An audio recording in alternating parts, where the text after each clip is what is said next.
So many books, so little time. Keep listening and learning. If you liked this video, make sure to subscribe for more. Let's get started with today's book. How to Make People Like You in 90 Seconds or Less by Nicholas Boothman. Read by the author.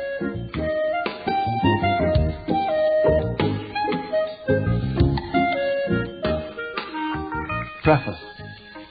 The secret of success is not very hard to figure out.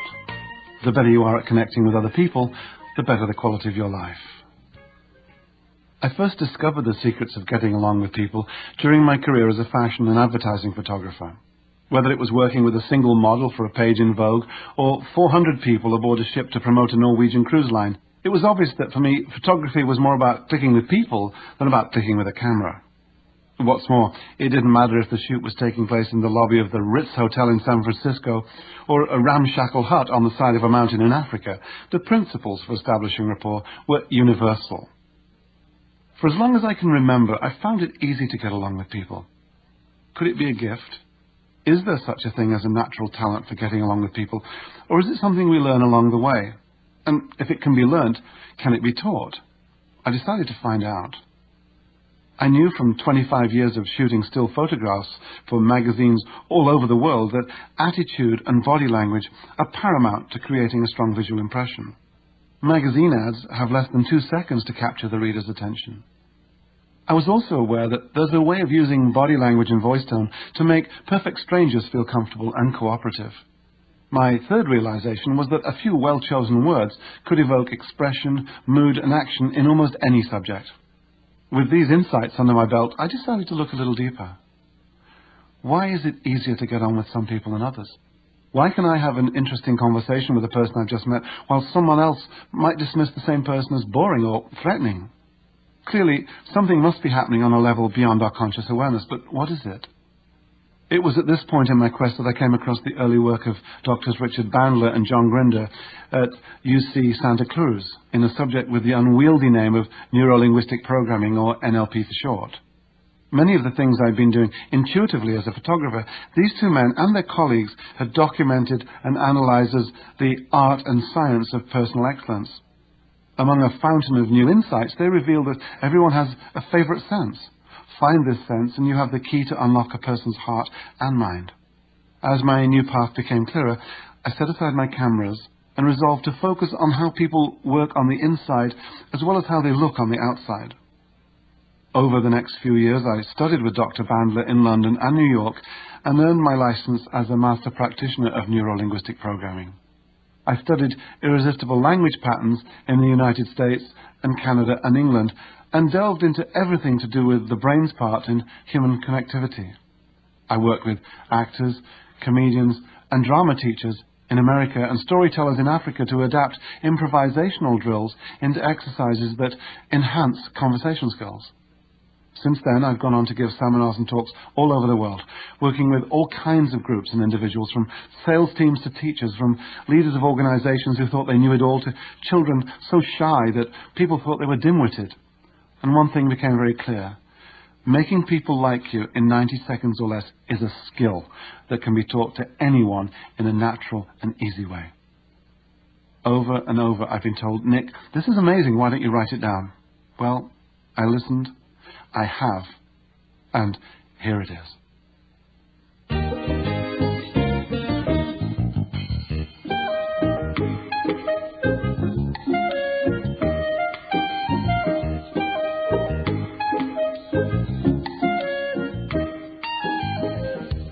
Part 1. First Contact. Chapter 1. People Power. When people like you, they see the best in you. Connecting with other people brings infinite rewards. And whether it's landing the job, winning the promotion, gaining the sale, charming a new partner, electrifying your audience, or passing inspection by the future in-laws, if people like you, they see the best in you. The welcome mat is out and a connection is yours for the making. Other people are your greatest resource. They give birth to you, they feed you, dress you, provide you with money, make you laugh and cry, they comfort you, heal you, invest your money, service your car, and bury you. We can't live without them. We can't even die without them.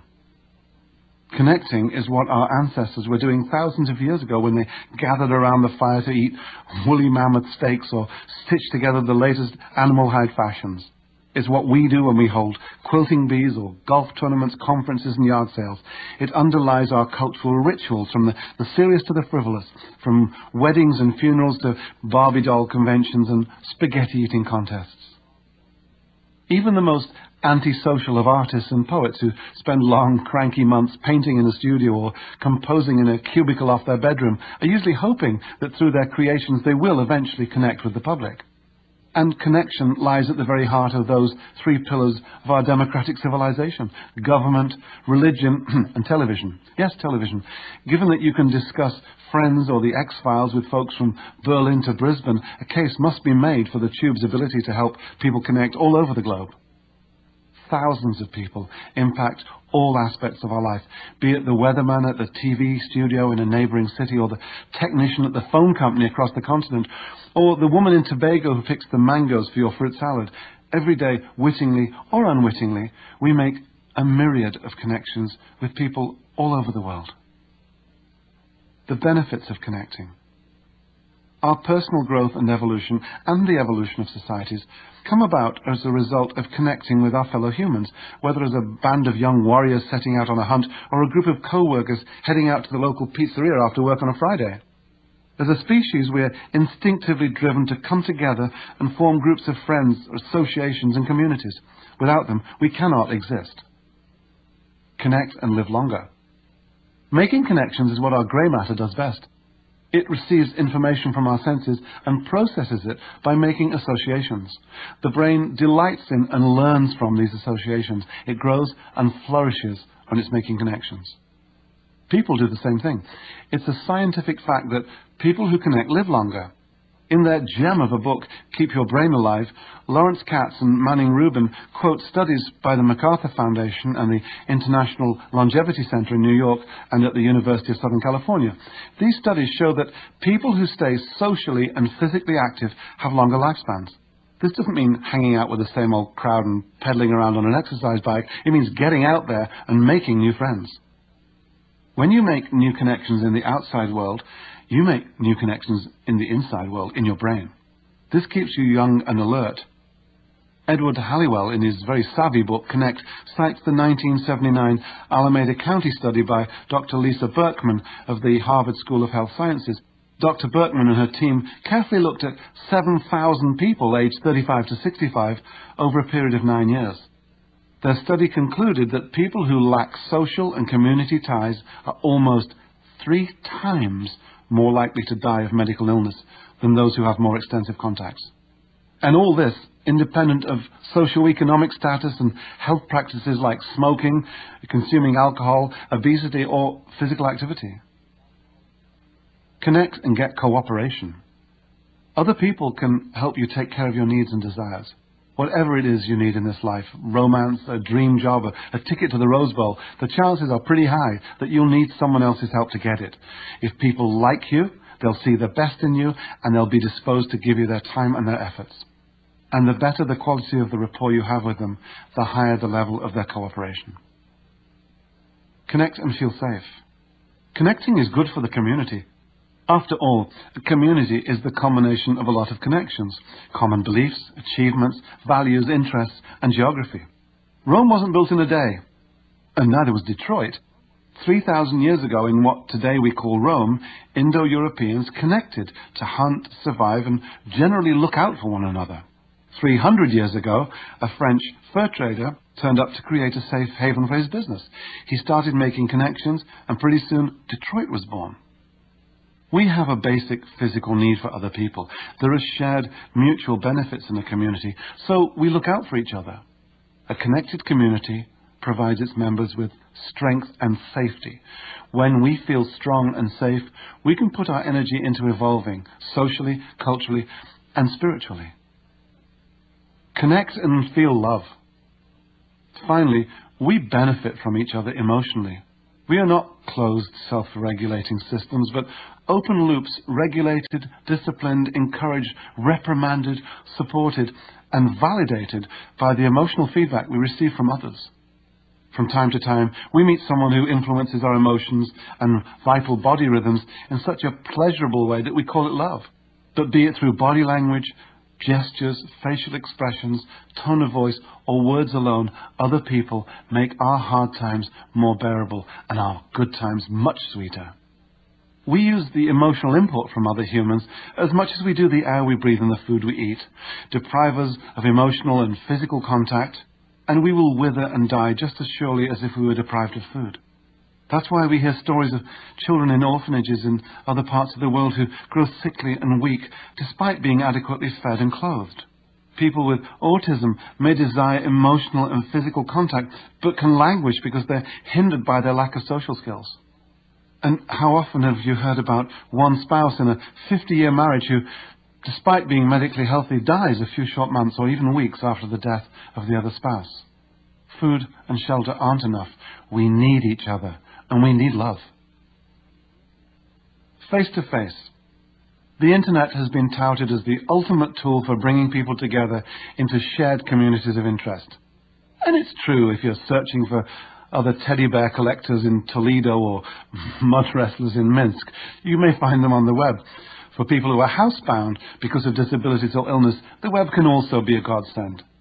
Still, we have to remember that spending hours in front of a screen typing into cyberspace is a poor substitute for the full spectrum of experience offered by face-to-face time with another person. You might well meet someone in a chat room who interests you romantically, but would you agree to marry before meeting a few times in person? You need to be in a person's presence for a while in order to pick up all the verbal and non-verbal cues. The atmosphere created by physical and mental presence is as important as surface attraction, if not more so. For example, what sort of environment do the two of you create?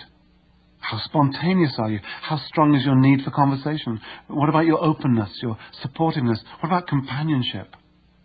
If you don't meet each other's emotional needs, you may be heading for failure. These things can only be determined by face-to-face contact. Only then can you tell if you're really connecting. Why likability works. When people like you, they feel natural and comfortable around you, and they'll want to give you their attention and happily open up for you. Likability has something to do with how you look, but a lot more to do with how you make people feel. My old nanny, who brought me up to be passionate about people, used to talk about having a sunny disposition. She'd take me out on the promenade and we'd spot the people who had sunny dispositions and all those who were sourpusses.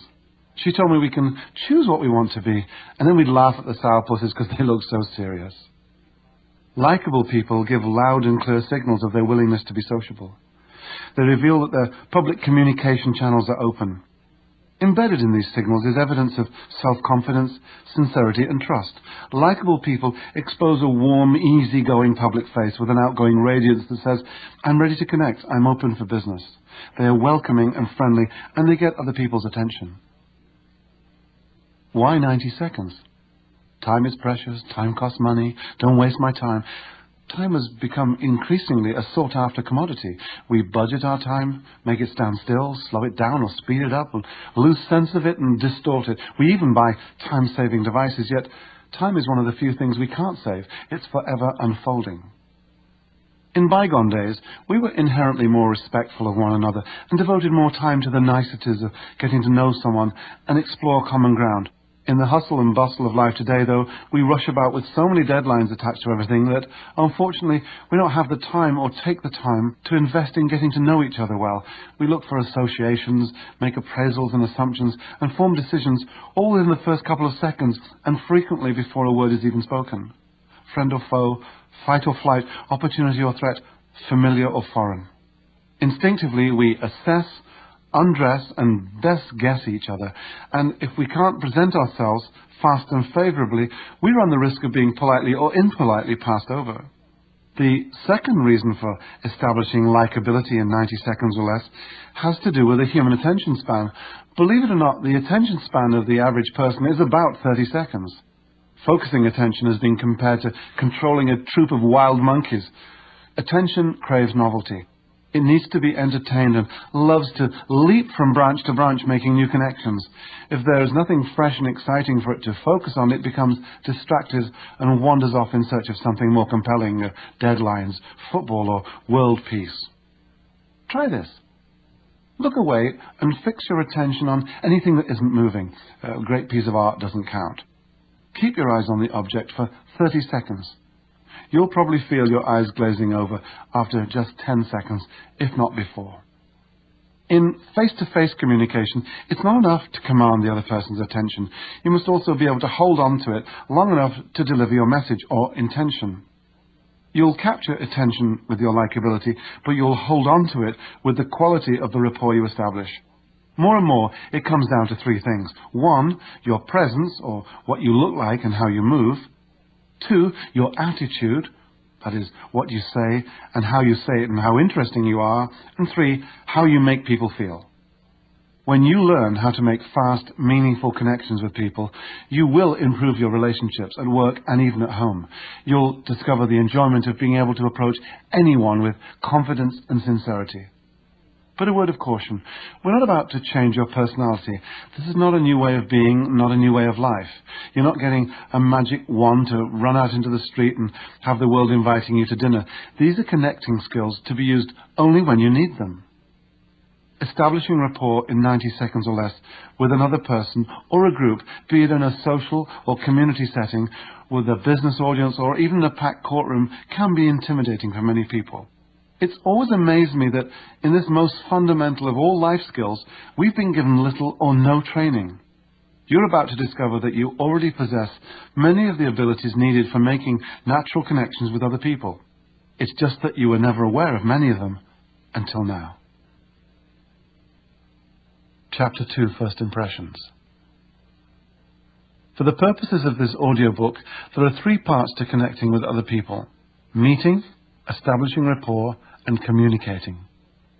These 3 parts happen quickly and tend to overlap and blend into each other.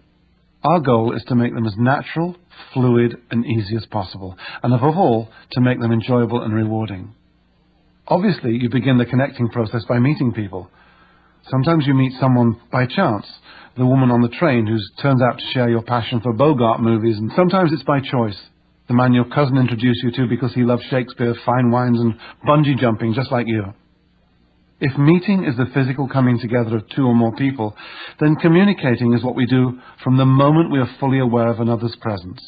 And between these 2 events, meeting and communicating, lies the 90-second land of rapport that links them together. The meeting. If you make the right impression during the first 3 or 4 seconds of a new meeting, you create an awareness that you are sincere, safe, and trustworthy, and the opportunity to go further and create rapport will present itself. The greeting. We call the first few seconds of contact the greeting. Greetings are broken into 5 parts: open, eye, beam, high, and lean. These 5 actions constitute a welcoming program to carry out in a first encounter. Open. The first part of the greeting is to open your attitude and your body language. For this to work successfully, you must have already decided on a positive attitude that's right for you. This is the time to really feel and be aware of it. Check to see that your body language is open. If you have the right attitude, this should take care of itself. Keep your heart aimed directly at the person you're meeting.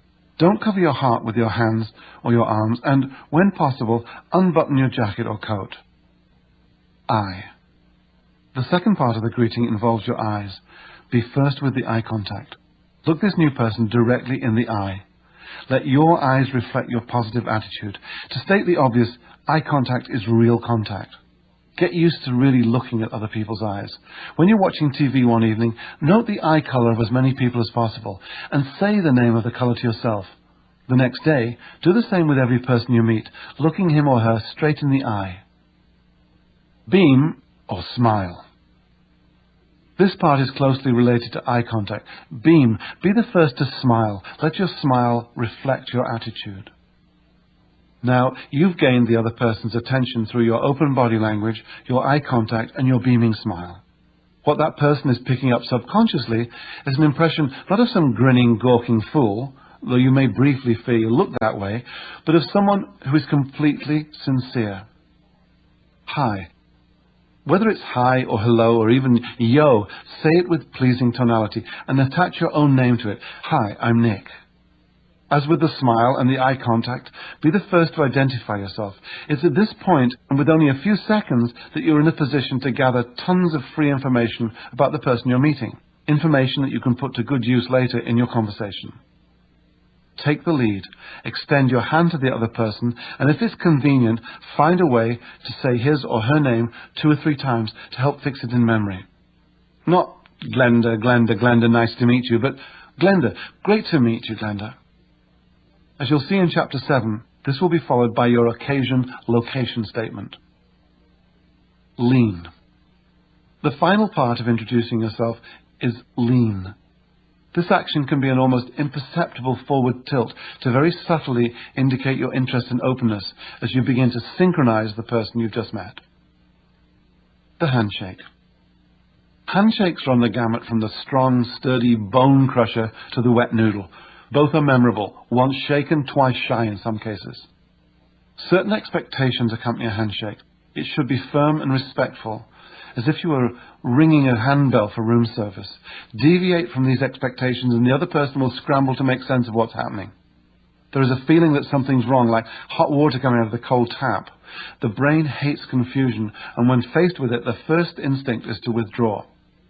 The hands-free handshake is a handshake without the hand, and it's a powerful tool. Just do everything you do during a normal handshake, but without using your hand. Point your heart at the other person and say hello. Light up your eyes and smile, and give off the same special energy that usually accompanies the full-blown handshake. Incidentally, the hands-free handshake works wonders in presentations when you want to establish rapport with a group or audience. It has a terrific energy to it. An exercise in greeting. Firing energy. This is one of the most powerful exercises we do in my seminars, but even without supervision you can turn it into a force to be reckoned with. Ideally, you'll need a partner to work with. Stand about 8 feet apart, facing each other like 2 gunfighters in a cowboy movie. As you say hi, clap your hands together and slide your right hand off and past the other in the direction of your partner. Gather up all the energy you can through your body and store it in your heart. Then clap the energy on through your right hand, the one you use in a handshake, straight into the other person's heart. This is a long explanation for something that takes no more than 2 seconds, but when all 6 channels, body, heart, eyes, smile, clap and voice and your breath are fired at the person in a rapid flash, there is a vast transfer of energy. Immediately after receiving the energy, your partner should fire it back at you in the same way. Continue, taking turns, firing energy at each other fast and focused. Be sure to make contact with all 6 channels at once. Practice on each other for 2 minutes. Now the real fun begins. You're going to start firing different qualities of energy. Logic or head energy, communication or throat energy, love or heart energy, power, solar plexus energy, and sexual energy. You've already fired love-heart energy, that is, you've fired at the heart of the other person. Now do the same head-to-head instead of heart-to-heart. Keep firing head or logic energy at each other. Aim the energy from your clap at the other person's head until you both agree that you can feel and differentiate it from the love or heart energy. After 2 or 3 minutes back and forth, try the other regions. Fire energy from your throat to the other person's throat and then back. From your solar plexus to the other person's solar plexus and back. It gets even better. Figure out which kind of energy you want to send. Don't tell them what it is. Now greet your partner, shake hands, say hi and fire. Your partner must identify the kind of energy he or she is receiving, be it from the head, the heart, the solar plexus. Take turns. Practice and practice until your body language becomes subtle and almost imperceptible. Now go out and try it on the people you meet. Fire energy when you say hi to someone at a supermarket, or to your waiter in the cafe, to your sister-in-law, or the guy who fixes the photocopier in your office. They will notice something special about you. Some might call it star quality. Establishing rapport. Rapport is the establishment of common ground, of a comfort zone where 2 or more people can mentally join together. When you have rapport, each of you brings something to the interaction. Attentiveness, warmth, a sense of humor, for example. And each brings something back. Empathy, sympathy, maybe a couple of great jokes. Rapport is the lubricant that allows social exchanges to flow smoothly. The prize when you achieve rapport is the other person's positive acceptance. This response won't be in so many words, but it will signal something like this. I know I just met you, but I like you, so I will trust you with my attention. Sometimes rapport just happens all by itself, as if by chance. Sometimes you have to give it a hand. Get it right and the communication can begin. Get it wrong and you'll have to bargain for attention. As you meet and greet new people, your ability to establish rapport will depend on 4 things. Attitude, your ability to synchronize certain aspects of behavior like body language and voice tone, your conversation skills, and your ability to discover which sense, visual, auditory, or kinesthetic, the other person relies on most. Once you become adept in these 4 areas, you'll quickly be able to connect and establish rapport with anyone, anytime you choose. Keep listening and you'll discover that it's possible to speed up the process of feeling comfortable with a stranger by quantum leaping the usual familiarization rituals and going straight into the routines that people who like each other do naturally.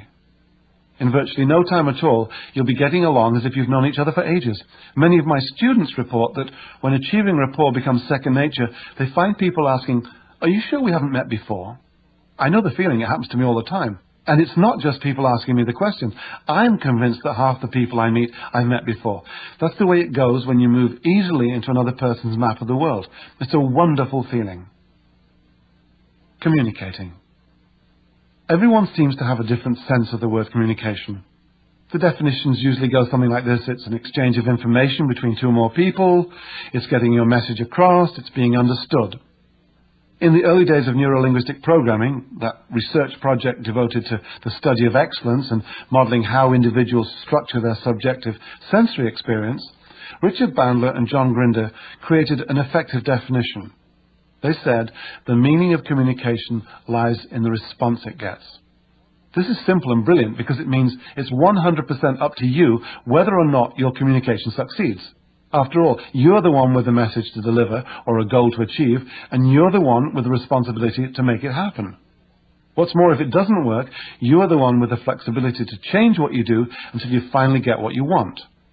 In order to give some form and function to communication here, let's assume we have some kind of response or outcome in mind. People who are low on communication skills usually have not thought out the response they want from the other person in the first place, and therefore cannot aim for it. The skills you'll learn here will serve you on all levels of communication, from social dealings like developing new relationships and being understood in your daily interactions, all the way to life-changing moves for yourself and those in your sphere of influence. The formula for effective communication has 3 parts. Number 1, know what you want. Formulate your intention in the affirmative and preferably in the present tense. For example, I want a successful relationship, and I've filled my imagination with what that relationship will look, sound, feel, smell, and taste like with me in it, and I know when I'll have it, is an affirmative statement, as opposed to, I don't want to be lonely. Number 2, find out what you're getting. Get feedback. You find out that hanging out in smoky bars is not for you, then number 3, change what you do till you get what you want. Design a plan and follow it through. I'll invite 10 people over for dinner every Saturday night. Do it and get more feedback. Redesign if necessary and do it again with more feedback. Repeat the cycle. Redesign, do it, get feedback until you get what you want. You can apply the cycle to any area of your life that you want to improve. Finance, romance, sports, career, you name it. And so, know what you want, find out what you're getting, and change what you do till you get what you want. This is terrifically easy to remember because a certain colonel had the good sense to open a chain of restaurants using the abbreviation KFC. K, know what you want. F, find out what you're getting. And C, change what you do till you get what you want. What's coming up? In the following chapters, we'll examine the arena of rapport in much more detail, as well as the value of a really useful attitude in projecting an image of yourself. You'll learn what happens at first sight on the surface and below the surface, and the importance of having your body language, your voice tone, and your words be congruent or all saying the same thing. No cross signals, no mixed messages, no confusion. You'll discover how your body language appeals to some but not to others, and how by making a few adjustments to your own movements, you can positively affect the way people feel about you. Then we'll delve into the warm and welcoming world of synchrony. You'll learn how to align yourself with the signals other people send you so that they will feel a natural familiarity and comfort around you.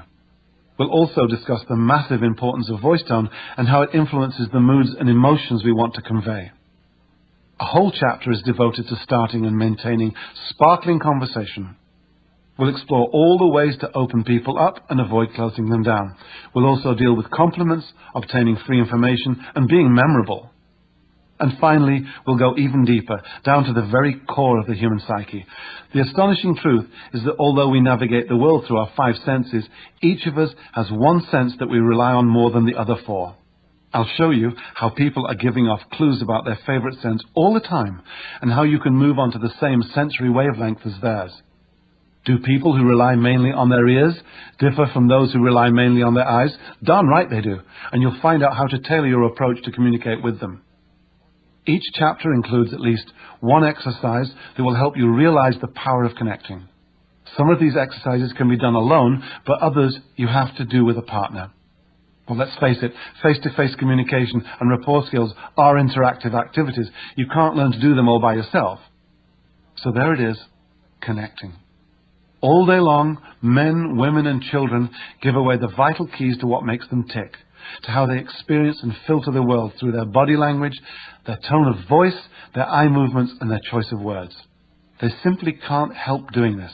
Now it's up to you to learn how to use this wonderful, non-stop flood of information to achieve improved outcomes and more satisfying relationships.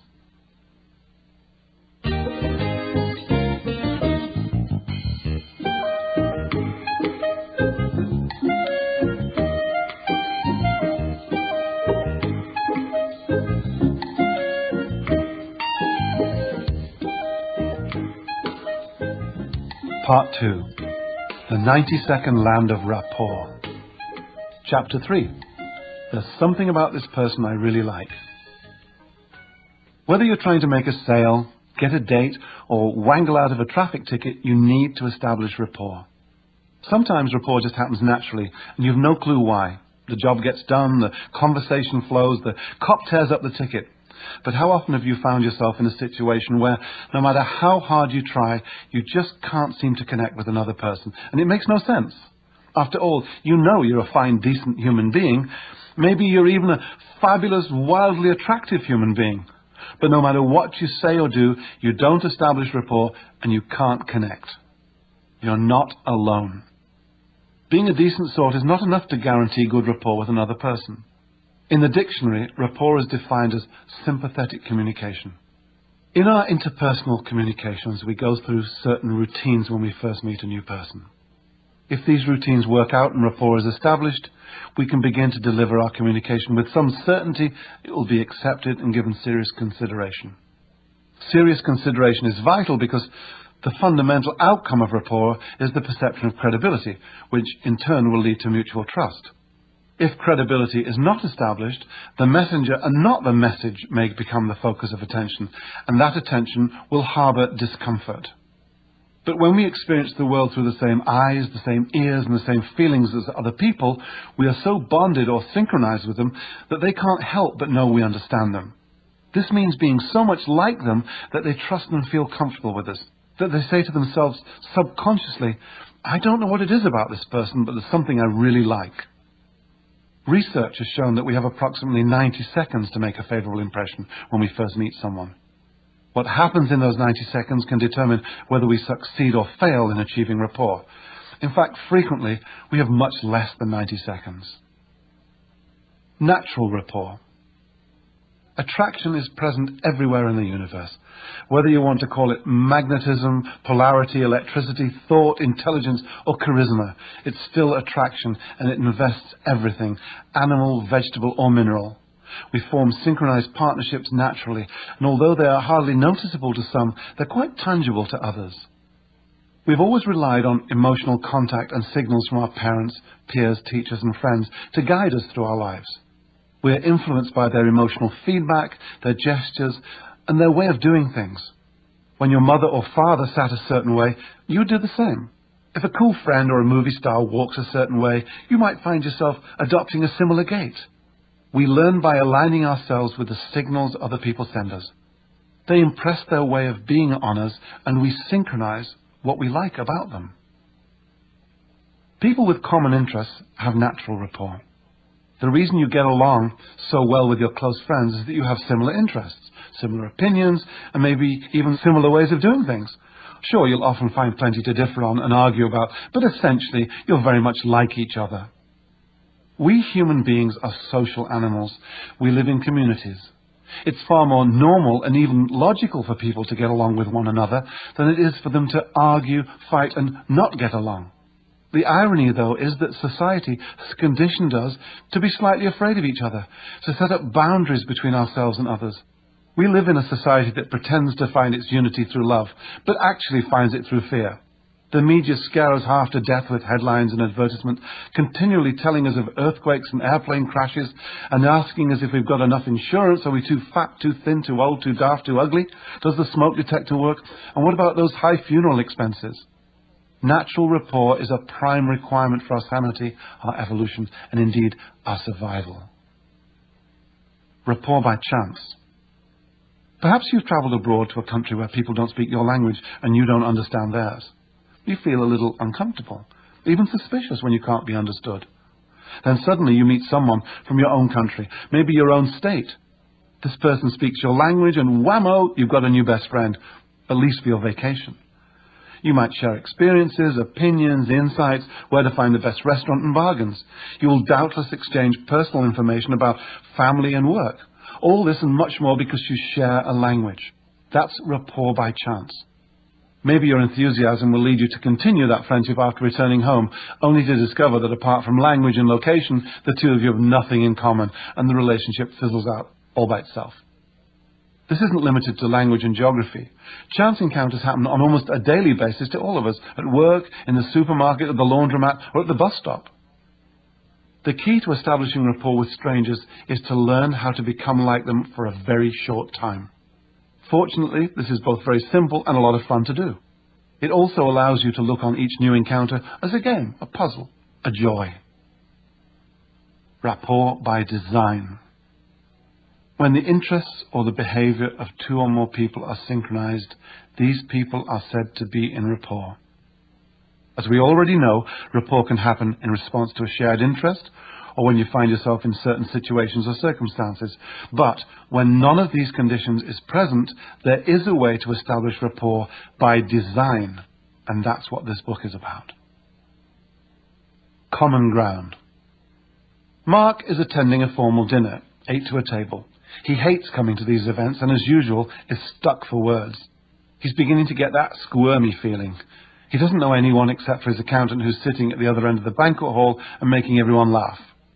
Suddenly, the guest across from him, a young woman in a shiny blue dress who caught his eye a few moments ago, even though they hadn't spoken, tells the man on her left that she is an avid stamp collector, just like Mark. Mark is relieved and overjoyed because chance has given him an excuse to talk to her. They have something in common, stamps.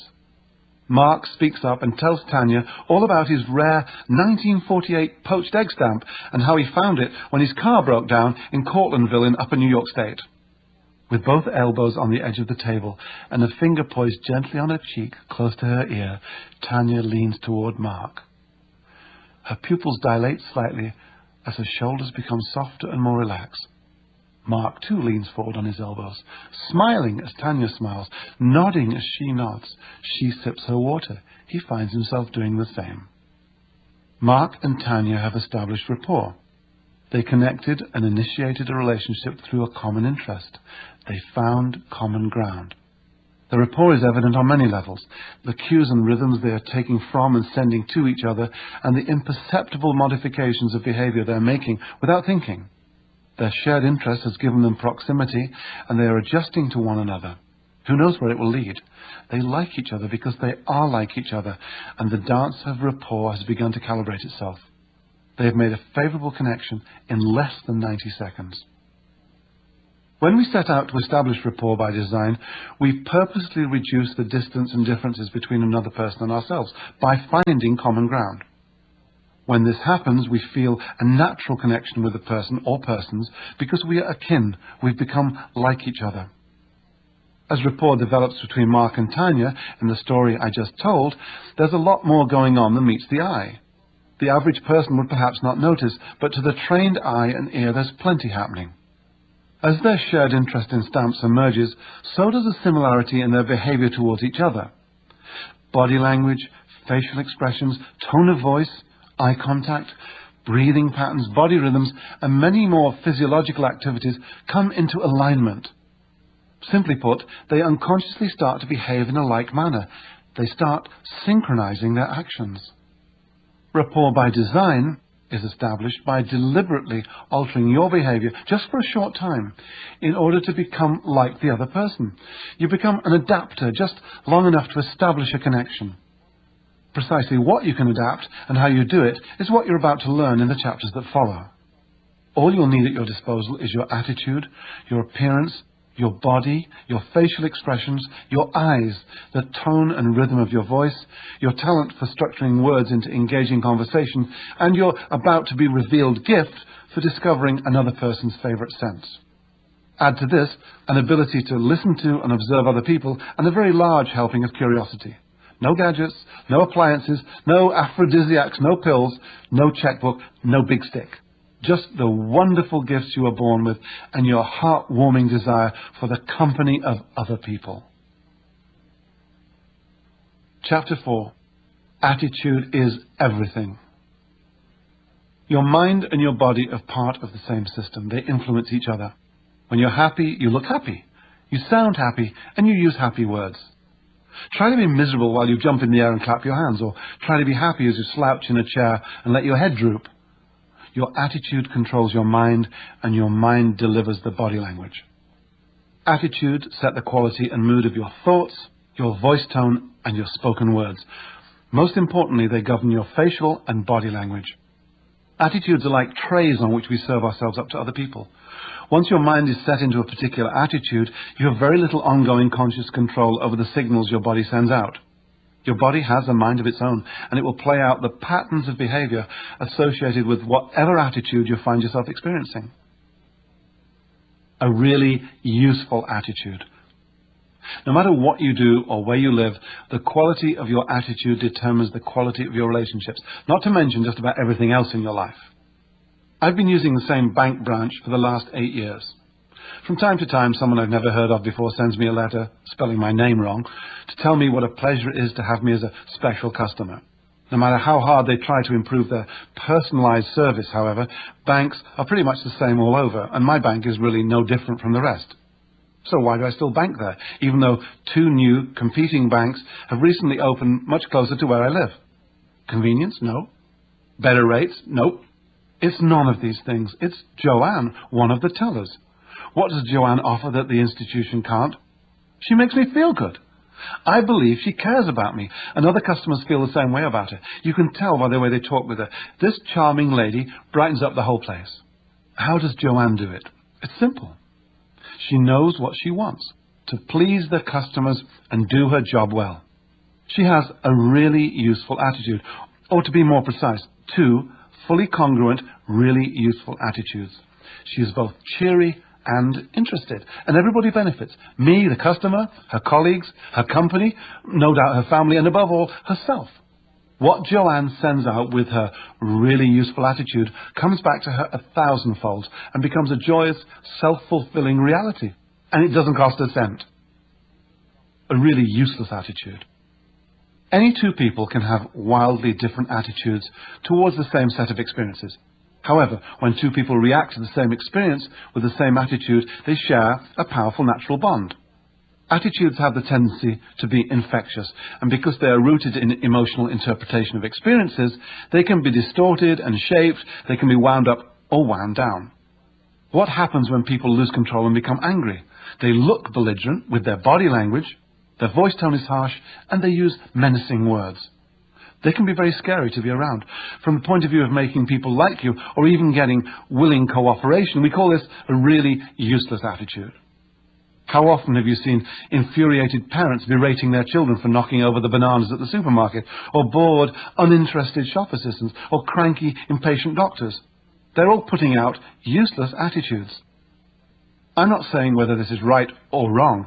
I'm just pointing out that from a communication standpoint, it doesn't deliver the message very well, assuming they have a message. And that's often the point. Useless attitudes tend to come from people who don't know what they really want from their communication. Remember the K in KFC? It stands for know what you want. If you don't know what you want, there's no message to deliver and no basis for connecting with other people. Most people think in terms of what they don't want as opposed to what they do want, and their attitudes reflect this. I don't want my boss yelling at me anymore comes with a whole different attitude than I want my boss's job, or I want to be promoted. In the same way, I'm sick of selling neckties all day long sends a completely different attitude and set of signals to your imagination than does I want to run a charter fishing boat in Honey Harbour. Your imagination is the strongest force you possess. Stronger than willpower. Think about it.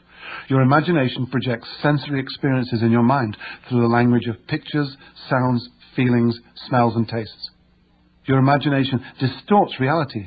It can work for you or against you. It can make you feel terrific or make you feel miserable. So the better the information you can feed into your imagination, the better it can organize your thinking and your attitudes and ultimately your life. It's your choice. The good news is that attitudes are yours to select. And if you're free to choose anyone you please, why not choose a really useful attitude? Let's say you just flew into Miami International Airport and you missed your connection for Omaha. You simply have to get on the next flight at all costs. So you go up to the airline desk and shout at the representative. This is really a useless attitude. If what you want is to get the attendant's maximum help, the best thing you can do is find a really useful attitude that will create rapport and get his cooperation. I'll probably regret saying this, but I've talked my way out of dozens of car-related tickets. I've also failed a few times, and not just for parking infractions. I'm absolutely convinced that if I'd started by telling the officer his radar was off, or by losing my temper or getting angry and telling him I'm the mayor's cousin and I'll never visit his town again, I'd be doomed from the start. If what I want is for the officer to like me, to be understanding and not give me a ticket, then I have to assume a really useful attitude like, I'm sorry, or fair enough, or what a fool I am, or wow, yeah, thanks for telling me that. The last time I got stopped, the officer followed me into the village supermarket parking lot and pulled to a stop across the back of my car. I got out and walked to his car. From his physical appearance, with his beard and body set, I figured he was a kinesthetic or a feeling-based person. You'll learn more about this later. So the first words out of my mouth were fair and square. That's because there was no doubt I was in the wrong. He gave me a well-deserved speech about what I'd done and let me off with a warning. The point is that my attitude set the tone for the encounter because I knew what I wanted. In face-to-face situations, your attitude precedes your life. When you meet someone for the first time, you can be curious or enthusiastic, inquiring, helpful or engaging, or my favorite, warm. There's something intoxicating about warm human contact. In fact, scientists have discovered that it can generate the release of opiates in the brain. How about that for a really useful attitude? Needless to say, a really useful attitude is more useful than revenge and disrespect. An exercise in attitude. Triggering happy memories. You know how certain sounds can remind you of something special in your life? When I was 8, my mother took me to a resort where I stood next to a man making fresh donuts while Paul Anka sang Diana in the background. Now, whenever I hear this song, it triggers the smell of fresh donuts and the memory of that happy holiday. It's the song that triggers the memory. A trigger can be a sound or something visual. It can also be a feeling or action. And believe it or not, it can be as simple as a clenched fist. Follow these steps and you'll see what I mean. Use the hand you write with and clench your fist tightly. Then release it. Repeat the action a couple of times. This clenched fist will be your trigger. Now release it. To start with, pick a really useful attitude. One that you know will be useful when you first meet someone. It could be warm, confident, relaxed, obliging, curious, helpful, engaging, laid back, patient, welcoming, interested, whatever suits you. but it must be one that you've experienced at some time in your life and can recall on demand. Find a comfortable spot, quiet and not too bright, where you won't be disturbed for a few minutes. Sit down, place both your feet on the floor, and breathe slowly into your abdomen, not your chest, and relax. Now you're ready. Close your eyes and picture a time in your life when you felt the attitude you've chosen. In your mind's eye, make a picture of this specific event. Put in all the detail you can remember. What was in the foreground and the background? Is the picture sharp? Is it fuzzy? Is it black and white or color? Is it large or small? Take your time. Make it as real as you can. That's right. Now step into that picture and look out through your own eyes and take note of what you see. That's good. Now, bring up the sounds associated with this picture. Notice where the sounds come from. Are they from the left or the right, in front or behind? How loud or soft are they? What kind of sounds are they? Music, voices? Listen to the tone and volume and rhythm. Listen deeply, and the sounds will come flooding back. Listen to the quality of each sound, and try to hear how it contributes to your chosen attitude. Now bring up the physical sensations associated with this event.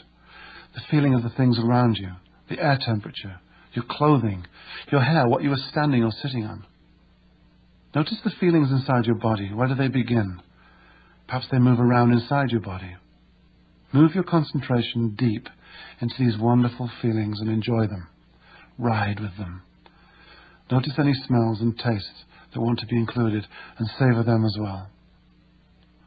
Now, although your outside eyes are still closed, look out through your inside eyes again at the scene. Make the picture sharper and brighter and bolder and bigger. Make the sounds stronger, clearer, purer, more perfect. Make the feelings richer, stronger, deeper, warmer. Follow the intensity of the feelings as they move from one place to another. Then loop them back to the beginning and intensify them. Loop them over and over as they get stronger and stronger. Let the feeling flood all over you. Make everything twice as big and strong and pure. Then double it again and again. Now your whole body and mind are luxuriating in the experience of it all.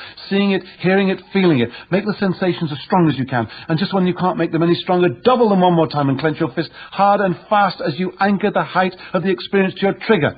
Clench your fist. Feel the sensations pour through you. Intensify them again. Then clench your fist at the height of the feelings and release it. Relax your hand and feel the sensations pour through your body. That's right. Now clench your fist one more time. Clench your fist tight and let it go and feel the sensation pour through your body. Ride with the feeling. Now come down in your own time and relax. Come back into the room, open your eyes and relax. Breathe gently. Now wait a minute or so, then test your trigger. As you make a tight fist, notice the feelings rush into all your senses. Test it again after a couple of minutes.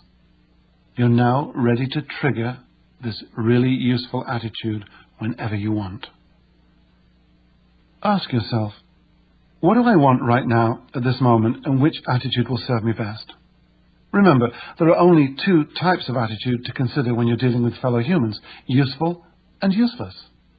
How many times have you seen a newsmaker give a TV interview when she's frustrated? Or a salesperson serve you in a store when he clearly wishes he was somewhere else?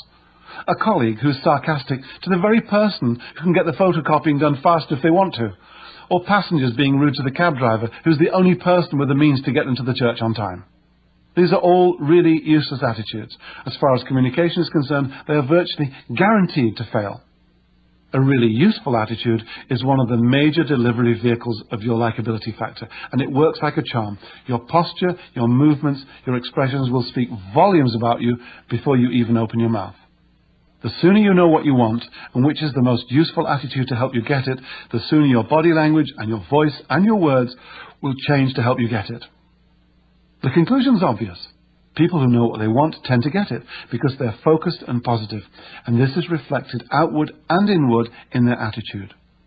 Take on a cheery attitude the next time you meet someone new and see how your whole being changes to the part. Your look will be cheery, you'll sound cheery, and you'll use cheery words. This is the full communication package. Other people make major adjustments in their responses to you based on the signals you transmit. The next chapter will take a detailed look at how these signals combine to present a positive image. Chapter 5. Actions do speak louder than words. First impressions are powerful. Along with the instinctive fight or flight appraisals, we're also weighing the opportunities involved in almost every new face-to-face encounter. No matter how hard we try, we cannot get away from the fact that image and appearance are important when meeting someone for the first time. Dressing well goes a long way to making a positive impression as you begin to establish rapport. But how do you make people warm to you? And how do you project the likable parts of your own unique personality? Body language.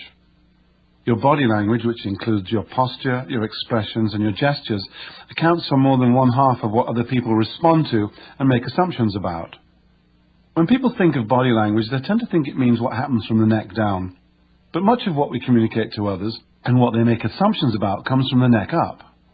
Facial gestures and nods and tilts of the head have a vocabulary that equals or exceeds that of the body from the neck down. The signals we send with our bodies are rich with meaning and global in their scope. Some of them are hardwired into us at birth, and others are picked up from our society and our culture. Everywhere on the planet, panic induces an uncontrollable shielding of the heart with the hands and/or a freezing of the limbs. A smile is a smile on all continents, while sadness is displayed through downturned lips as often in New York as in Papua New Guinea. The clenched fists of determination and the open palms of truth convey the same message in Iceland as they do in Indonesia. And, no matter where on earth you find yourself, mothers and fathers instinctively cradle their babies with the head against the left side of their body, close to the heart. And the heart is at the heart of it all. Facial expressions and body language are all obedient to the greater purpose of helping your body maintain the well-being of its center of feeling, mood, and emotion, your heart. Volumes have been written about body language. But when all is said and done, this form of communication can be broken down into 2 rather broad categories: open and closed. Open body language exposes the heart, while closed body language defends or protects it. In establishing rapport, we can also think in terms of inclusive gestures and non-inclusive gestures. Open body language. Open body language exposes the heart and signals cooperation, agreement, willingness, enthusiasm, and approval. These gestures are meant to be seen, they show trust, and they say yes. Your body doesn't know how to lie. Unconsciously, with no directions from you, it transmits your thoughts and feelings in a language of its own to the bodies of other people, and these bodies understand the language perfectly.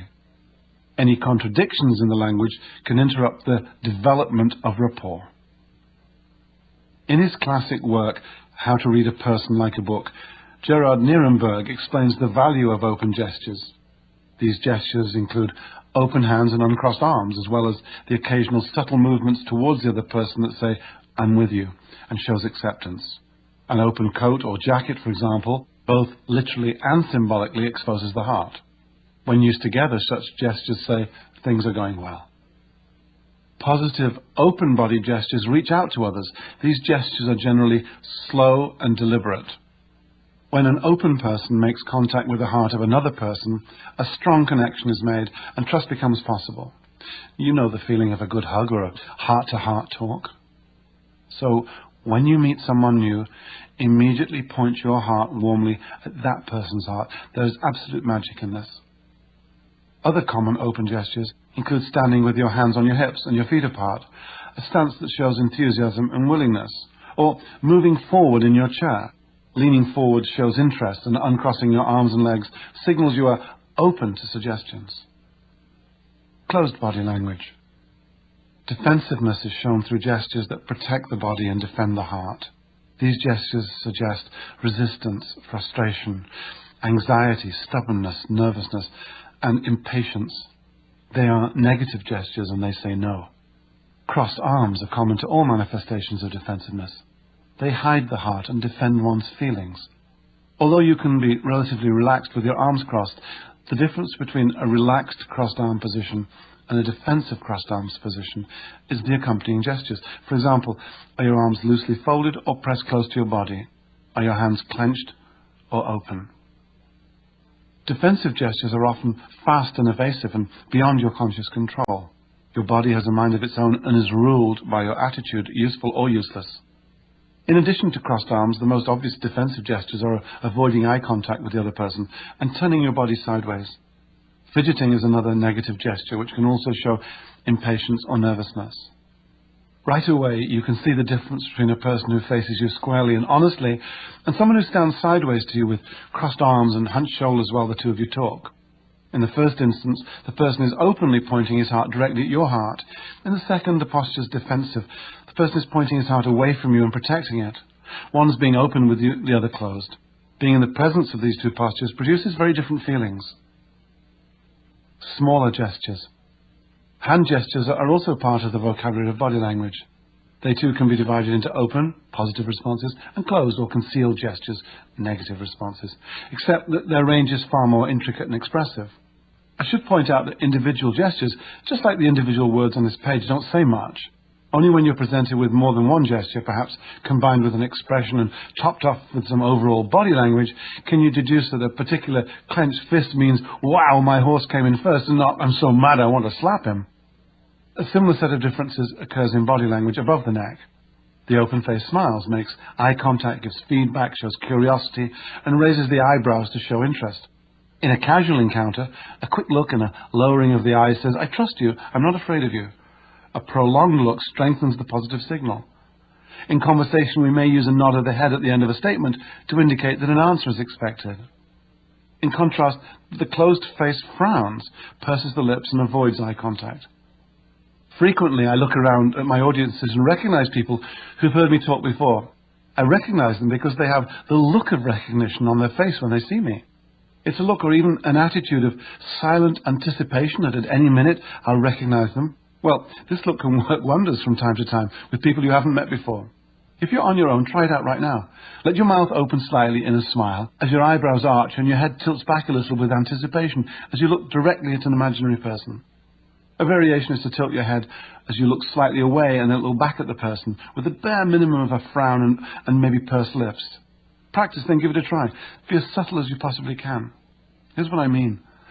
Last spring, I rented a bus for my daughter and her friends to be chauffeured around in on the night of their prom. While I was paying at the rental office, I noticed a woman sitting at the next desk over. She had a look on her face that she knew me, and I racked my brain to place her, and I couldn't. In the end, I had to say, I'm sorry, but have we met before? No, she replied, then stood up and held out her hand to me and smiled and said, Hi, I'm Natalie. I had been obliged to speak first, and she had done the polite thing. She stood up, offered a hand, and introduced herself, all completely innocent. Or was it? I have no idea, but we had rapport, and she had me talking.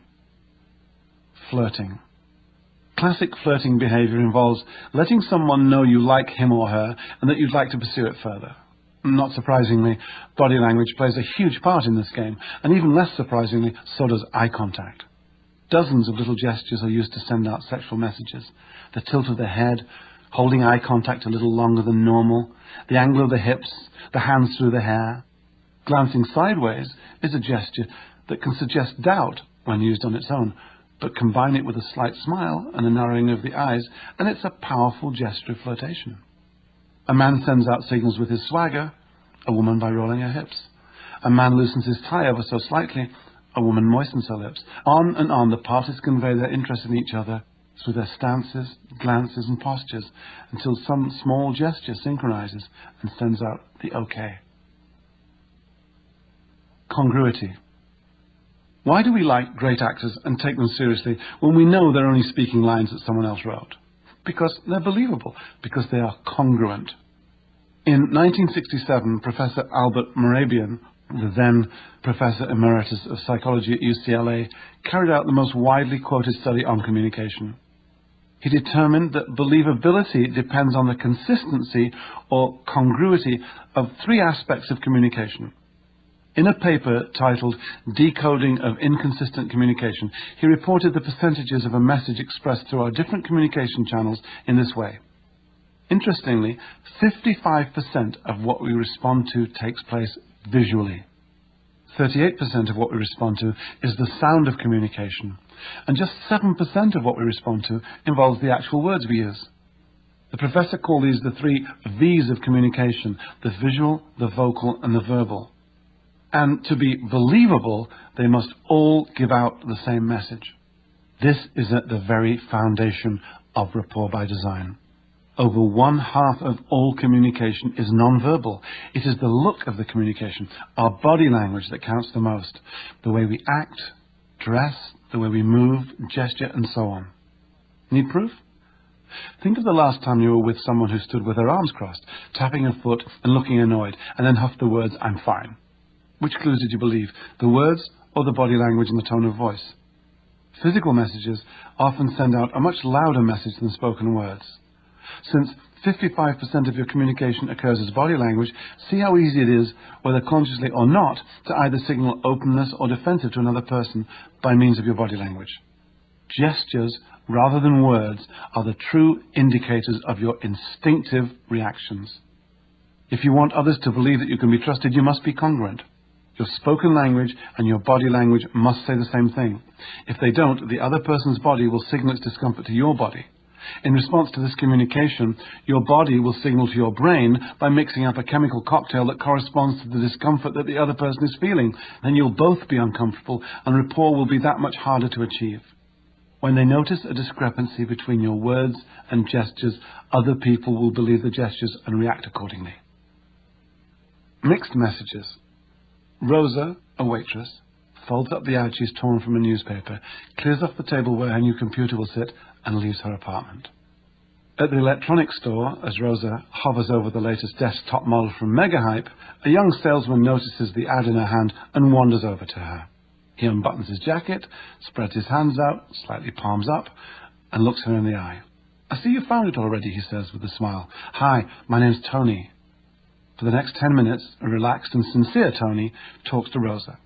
He faces her with his hands exposed and leans forward from time to time as they discuss the features of the computer. Rosa listens with interest, her head tilted to one side and a hand on her cheek, as Tony offers to throw in $95 of extras and even agrees to eat the tax. Finally, stroking her chin as she forms a decision, Rosa nods. "Yeah," she says, "this is the model for me." "Great," says Tony, eagerly rubbing his palms together. "It'll take about 5 minutes to take it down and find some boxes." Rosa looks sideways at him and frowns. "You don't have a new one in a box?" "Well, that might be hard to find right now." Tony's hands become fists and he pops them into his pockets. "They're such an unbelievable deal, they've just been flying out of the store." He buttons up his jacket, shrugs his shoulders and laughs nervously. "Oh, so this is a demonstration model?" Rosa tilts her head, inquiring. "Just came on the floor this morning," Tony shoots back with an insincere smile. He folds his arms in front of his chest and turns himself sideways to her, pretending to be distracted by something going on in the TV department nearby. His voice falters and weakens as he says, "It has the same warranty as a new one." Rosa rubs the side of her nose in doubt. "Came on the floor this morning. Fine. Can I have that in writing?" Tony's back is turned to her as he leans over the monitor fiddling with the cables. Any excuse not to look at her. He catches a glimpse of himself in one of the wall mirrors. "Oh boy, what an idiot I am," he thinks. He bites his lip and turns back to face Rosa. But Rosa's gone. As a good waitress, Rosa's used to reading body language. She saw that the salesman's gestures conflicted or lacked congruity with his words, and she knew that she should believe the gestures. The change in Tony's voice tone from informing to pleading just served to confirm her feelings of doubt. So, congruity occurs when your body, voice tone and words are all in alignment. And when your body, tone and words are communicating the same thing, you will appear sincere and people will tend to believe you. This is why a really useful attitude is so important. Appearing sincere or congruent is a key ingredient for building the trust that opens the door to likability and rapport. Make sure that your words, your voice tone and your gestures are all saying the same thing. Be on the lookout for incongruity in others. Notice how it makes you feel. We've all seen those old movies where a couple of people are driving along in a car and they're rocking the steering wheel even though the background shows that the road is straight as an arrow. It's phony. You know they're really in a studio being bounced around in a box. Your senses have told you that something isn't right. Something is out of alignment, and so you can't believe what you see. Or have you ever had someone get mad at you and then, in the middle of bawling you out, flash a sinister little smile that disappears as fast as it came? It's very chilling. This is another example of incongruent behavior. The smile doesn't belong with the anger, and so it appears insincere. Recognizing incongruent behavior is another survival instinct. If you're on vacation and you're approached by a complete stranger who grins at you whilst he rubs his hands briskly together, licks his lips and says, "Good morning, how would you like to invest in the world's best timeshare deal?" the chances are you'll be on your guard. A quick congruence check is instinctive and is another reason why first impressions are paramount. Frequently, a person's emotions and intentions are misunderstood by those around them. For instance, a woman at one of my seminars discovered that she unconsciously used a tone of voice that was incongruent with her words. "No, I'm not confused. I'm interested," she would insist when tested. And again, "No, I'm not sad. I'm relaxed." This went on until she came to the verge of tears and said, "Now I know why my kids are always saying, 'Mom, how come you get mad at us all the time?' And I'm not mad at them. Sometimes I'm just excited." The same woman also told us that her co-workers accused her of sarcasm, but that to her nothing could be further from the truth. In fact, sarcasm is simply words said with conflicting voice tone. It's structured so that the person on the receiving end will believe what's inferred by the tonality and not the words. Suppose you let your team down and somebody is heard to quip, "That was brilliant," with a tonality that communicates annoyance. It's a very different case when you score a fantastic goal and the same person is heard to say with excitement, "That was brilliant." An exercise in congruity. Words versus tone. Say each of the following phrases with different tonality. With anger, then boredom, surprise, and flirtatiousness. Notice how your body language, facial expressions, and breathing combine to alter your emotional state. I'll do the first one. It's late. If I say it with anger, it's late. With boredom, it's late. Surprise, it's late. Flirtatiousness, it's late. Here are 3 more for you to try. I've had enough. Look at me, and where were you born? To check your tonality, find a friend and say 1 or 2 of these phrases. See if your friend can tell you which of the 4 feelings you're expressing. If it's not obvious, keep working at it until it is clear. Congruity then has one unshakable rule, and it's this. If your gestures, your voice tone, and your words do not say the same thing, people will believe the gestures. Go up to someone you know, shake your head from side to side as if to say no, and say, "I really like you." Ask them what they think. Even better, go find a mirror and try it. I think you get my point. Your gestures are a giveaway to what you really mean. Being yourself. Do you feel nervous when you meet someone new? Physiologically, being nervous and being excited have a lot in common. Pounding heart, churning tummy, high chest breathing, and the general jitters. While one of these states might send you hightailing it for the nearest dark corner, the other can serve you well and propel you forward. There is a tendency for panic to accompany nervousness, and this quite naturally makes bodily activities speed up. Because much of your nervousness stems from increased awareness, try redirecting some of your awareness towards slowing down and being more deliberate. One great technique is to imagine that your nostrils are just below your navel and that your in and out breaths are happening down there. The slower you are within reason, the more in control you'll appear. The sooner you start telling yourself that you're excited rather than nervous, the sooner you'll be able to convince your subconscious that this is actually how you feel. And in fact, that's really all that matters. Change your attitude and your body language and voice tone will change to reflect your new attitude. Keep in mind that most people are as eager as you are to establish rapport, and they will generously give you the benefit of the doubt. Don't try too hard. In a study conducted at Princeton University, students of both sexes were questioned about their methods of sizing up people they met for the first time. Over-eagerness was one of the most reported turn-offs. Don't smile too hard, don't try to be too witty, don't be over-polite, and avoid the temptation to be patronizing. As you become more at ease with your attitude, people will begin to notice characteristics that are unique to you, that set you apart from others and define you as an individual. You'll naturally and easily project the likable parts of your own unique personality and have more conscious control and confidence in your ability to create rapport at will. It's just about impossible to be incongruent when you're operating from inside any kind of attitude, useful or otherwise, because your attitude precedes you. It is an essential component of the first impression you make on new acquaintances. Chapter 6. People like themselves. My neighbour down the road loves to fish. So do his two sons, who, by the way, look like their dad and walk like him. What a bond. I don't fish, and neither do any of my 5 children, but we share the same sense of humour. What a relief. My aunt in Scotland is a medical doctor, and so is her daughter. They think alike. Another coincidence? The plumber in our village comes from 3 generations of plumbers. The woman who sold me a big ripe Gouda cheese at the Wednesday farmers market in Leiden, just outside Amsterdam, had her mother and her daughter working for her, all dressed the same. What's going on here? Is there some kind of pattern emerging? How come they're so much alike? They've all grown up with harmonious behavior on many levels, physical and mental. They have synchrony. Since he was only 3 years old, my neighbour's youngest son has handled a fishing rod with great respect, just like his dad. He sits a certain way, just like his dad, and when he's threading the hook, he glances at his father from moment to moment to see if he's doing it correctly.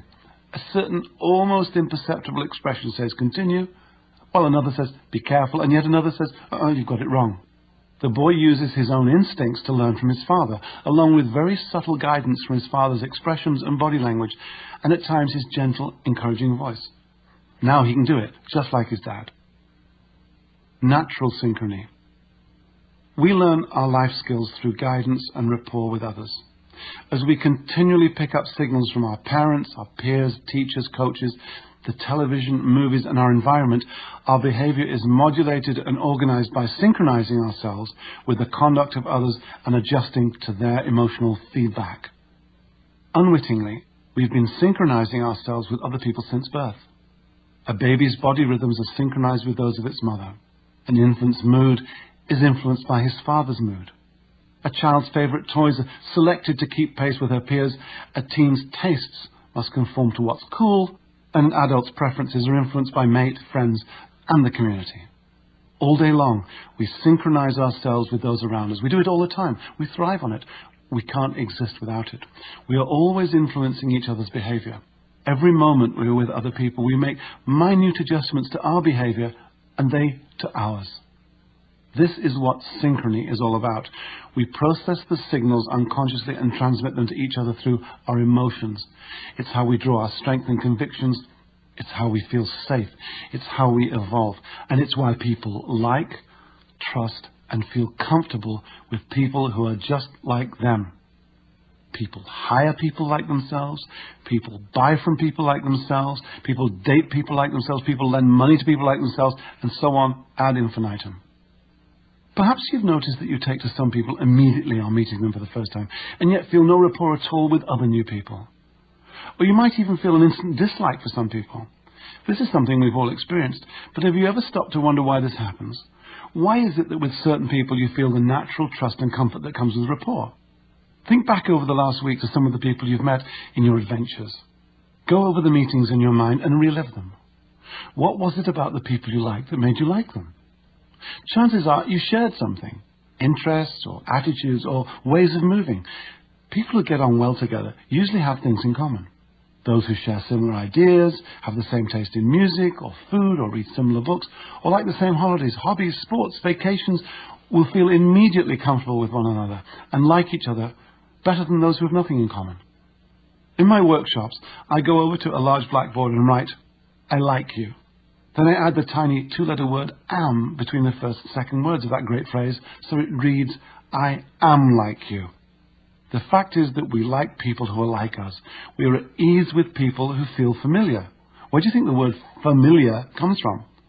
Look to your close friends. The reason you get along so well with them is that you have similar opinions, maybe even similar ways of doing things. Sure, you'll often find plenty to differ on and argue about, but essentially, you'll like each other. People with similar interests have natural rapport. If you share an interest in motorsports with one of the guys at the office, this can become a basis for rapport. Or perhaps you have 2 toddlers and go to the park every afternoon to meet up with other mothers in the same circumstances. This, again, is a basis for rapport. You've heard the saying, birds of a feather flock together. Well, quite simply, people are comfortable when they're surrounded by people like themselves. Rapport by chance holds true not just on the surface, but underneath as well. Shared belief, appearances, tastes, and circumstance all contribute to rapport.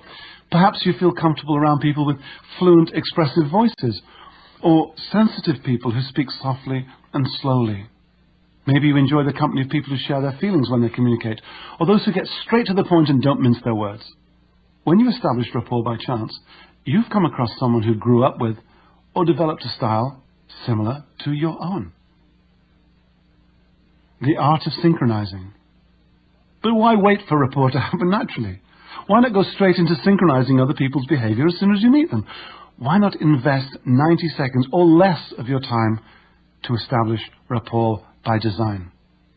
Look around any restaurant, coffee shop, mall, or other public place where people meet each other, and look around to see which ones are in rapport and which ones aren't. The ones who have rapport sit together in the same way. Notice how they lean forward towards one another. Notice their leg and arm positions. Those in rapport are synchronized, almost like dancers. One picks up a cup, the other follows. One leans back, the other does the same. One talks softly, the other talks softly. The dance goes on. Body position, rhythm, tone of voice. Now look for those people who are clearly together, but not synchronized, and observe the differences. Which pairs appear to be having a better time? I recently gave a speech at an auditorium in London, and right there, about 10 rows back, was a beautiful couple, both immaculately dressed, with great attention to colour and detail. When I noticed them, they were sitting in the identical position, leaning to the right, with their hands folded close to their respective armrests. Then, as if responding to a prearranged signal, they both transferred their weight onto the other armrest, like synchronized swimmers, nodding and smiling in unison. They confirmed everything I was saying. I caught up with them afterwards and learned they'd been married for 47 years. They were fit, healthy, happy, and totally synchronized. Our goal, then, is to discover the structure of synchrony and modify it to apply to the different types of people we meet. The key to establishing rapport is learning how to synchronize what Professor Morabian called the 3 V's of consistent human communication.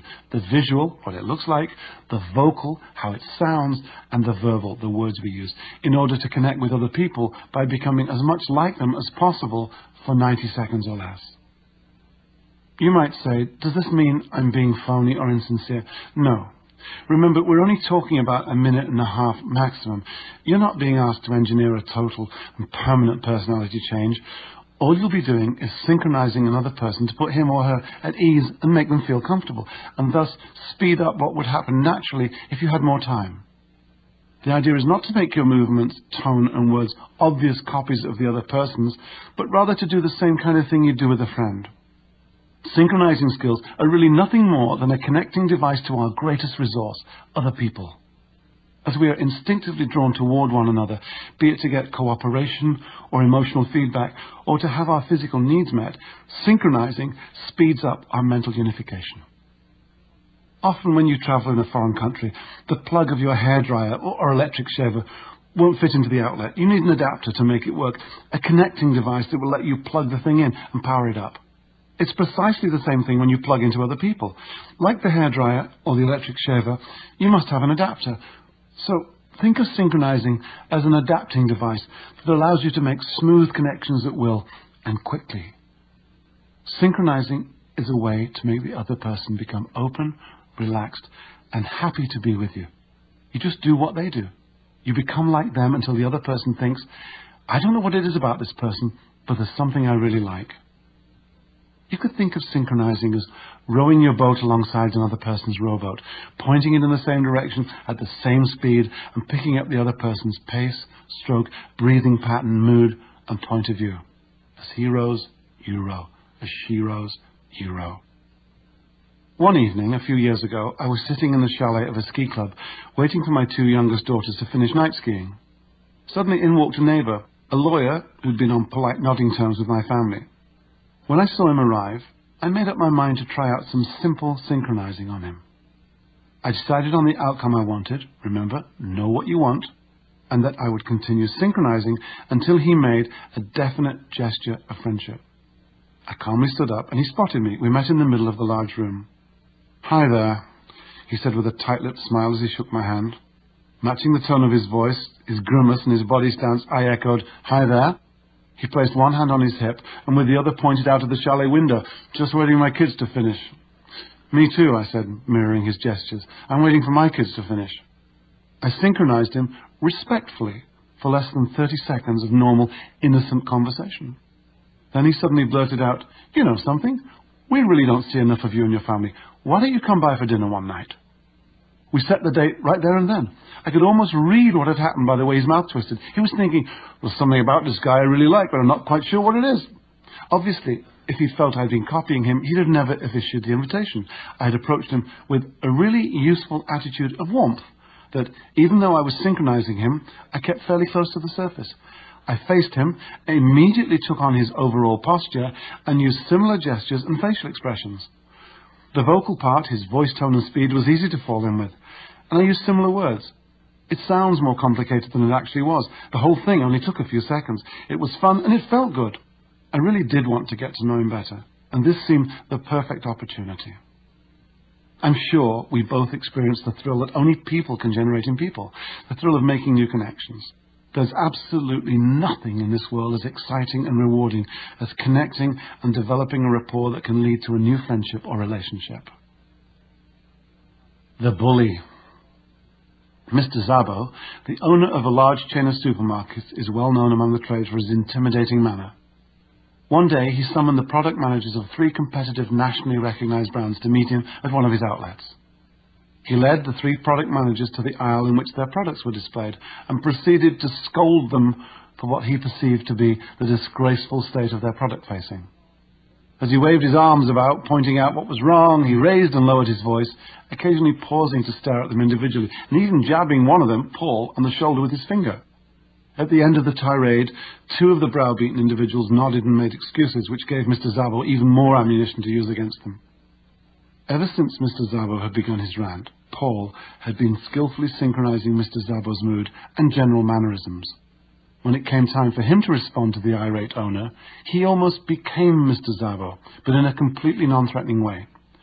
He used similar arm gestures, tonality, pauses, and attitude, and he even jabbed Mr. Szabo on the shoulder as he said, "You're absolutely right." As they talked back and forth for a minute or so, Paul calmed down his own gestures, and Mr. Szabo followed. When they finished talking, Mr. Szabo put his arm round Paul's shoulder and led him to the end of the aisle. There he collared one of the store staff and said to him, "Give this man any help he needs." Paul had successfully joined Mr. Szabo in his world and led him quickly, skillfully, and respectfully to his own desired outcome. So what about difficult people?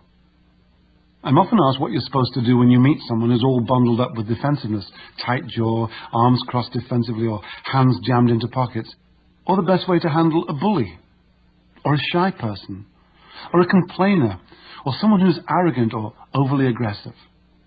It's not the purpose of this audiobook to give detailed instructions on dealing with difficult people, but here are some guidelines.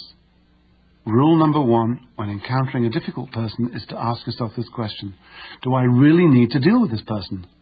If the answer is no, then leave him or her alone.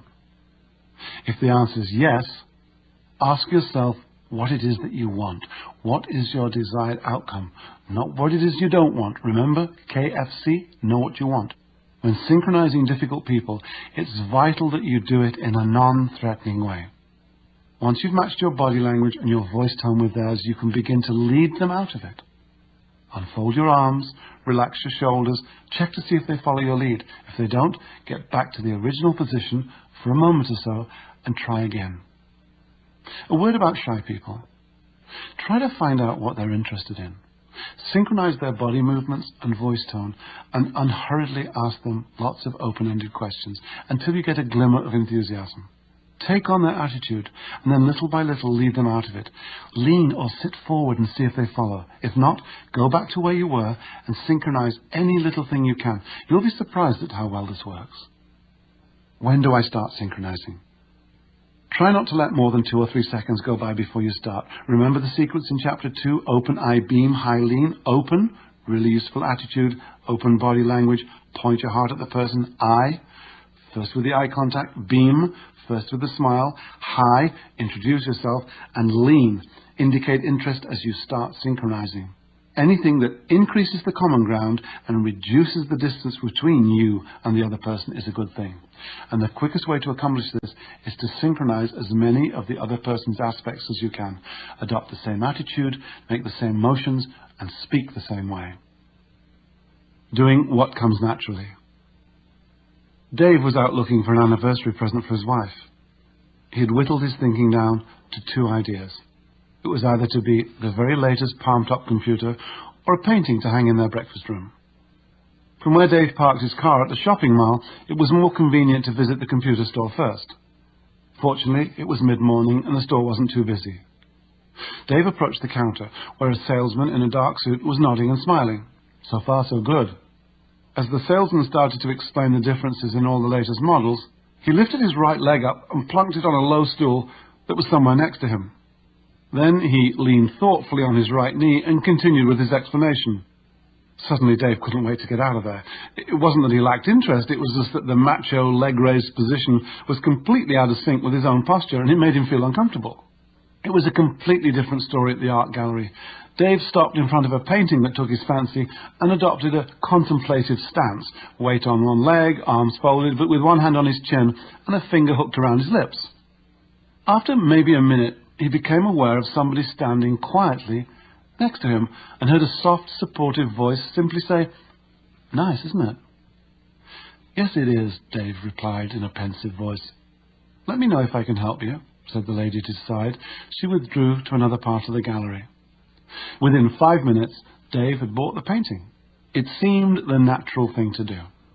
Dave felt comfortable just looking at the painting. The woman had slipped in beside him, taken on the same body language as his, and dropped into the same attitude. She had made a seamless connection by exercising perfect, effortless synchrony. 55% body language, 38% voice tone, and just 7% words, the 3 V's. Synchronizing attitude. Synchronizing attitude, or multiple congruity to give it its scientific name, takes into account location and mood. It's also frequently supportive, as when a friend is challenged and you take a stand with him, or a parent deeply relates to a child's problem with a class assignment, or you share the exhilaration your partner feels over a promotion. When people go through things together, they will often be synchronized right down to primal sighs of despair or shouts of joy. Pick up on other people's feelings, synchronize their movements, their breathing patterns and expression, and you'll deeply identify with them and tune in to the overall mood suggested by their voice and reflect it back. Synchronizing body language. As you already know, body language accounts for 55% of face-to-face communication. It is the most obvious, easiest, and rewarding feature to synchronize on your way to rapport. If you get nothing else out of this book but the ability to synchronize other people's body language, you'll be miles ahead of where you were last month. Synchronizing body language falls into 2 loose groupings. Matching, which means doing the same thing as the other person. She moves her left hand, you move your left hand. And mirroring, which means, as it implies, moving as if you were watching the other person in a mirror. He moves his left hand, you move your right. Maybe you're thinking, well, won't other people notice that I'm copying their behavior? Actually, they won't, unless your copying is blatant.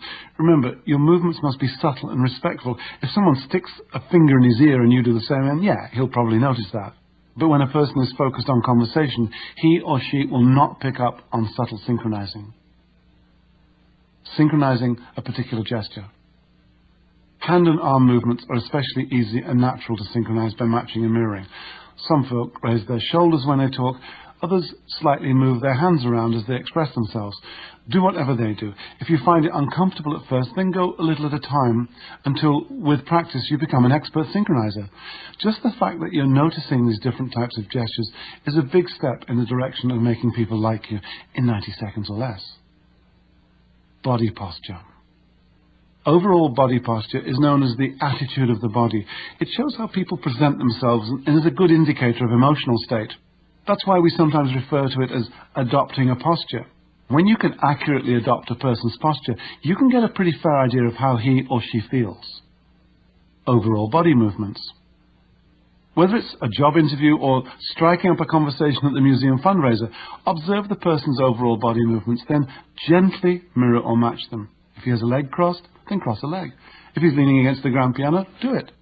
If she's sitting sideways on a banquette, sit sideways. If she's standing with her hands on her hips, do the same. Body movements like leaning, walking, and turning are easily synchronized.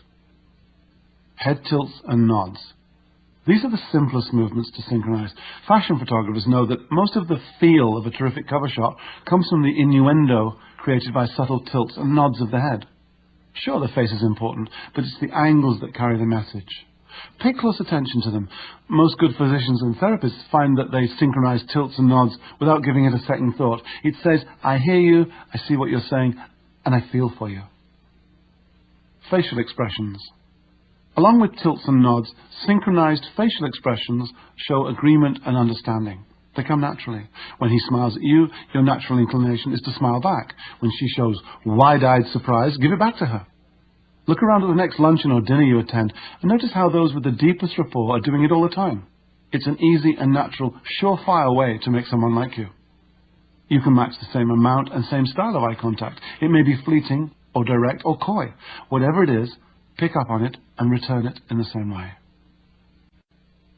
Breathing. Pay attention to breathing. Is it fast or slow? Is it high in the chest, low in the chest, or from the abdomen? You can usually tell how people are breathing by watching the shoulders or the folds in their clothing. Synchronizing their breathing can be soothing and comforting to them. I teach volunteers who sit with terminally ill cancer patients how to have rapport with those in their care. The first thing I stress is breathe in and out with them. Then when you speak, you're actually doing it on their out-breath, and this has a very calming effect. Rhythms. The same rule applies for anything rhythmic. If she taps her foot, tap your pencil. If he nods his head, pat your thigh. In the right circumstances and with judicious application, this works well as long as it's beyond conscious awareness. If not, the next sound you hear may just be the door slamming shut, or worse. Just use common sense and discretion. An exercise in synchrony. In and out of sync. For this exercise, you'll need two other people besides yourself. So you have A, B, and C.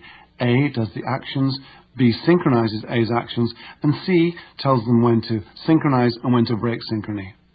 Quite simply, standing, sitting, or walking, A and B converse casually about anything they want. B synchronizes A's actions. In other words, B does whatever A is doing.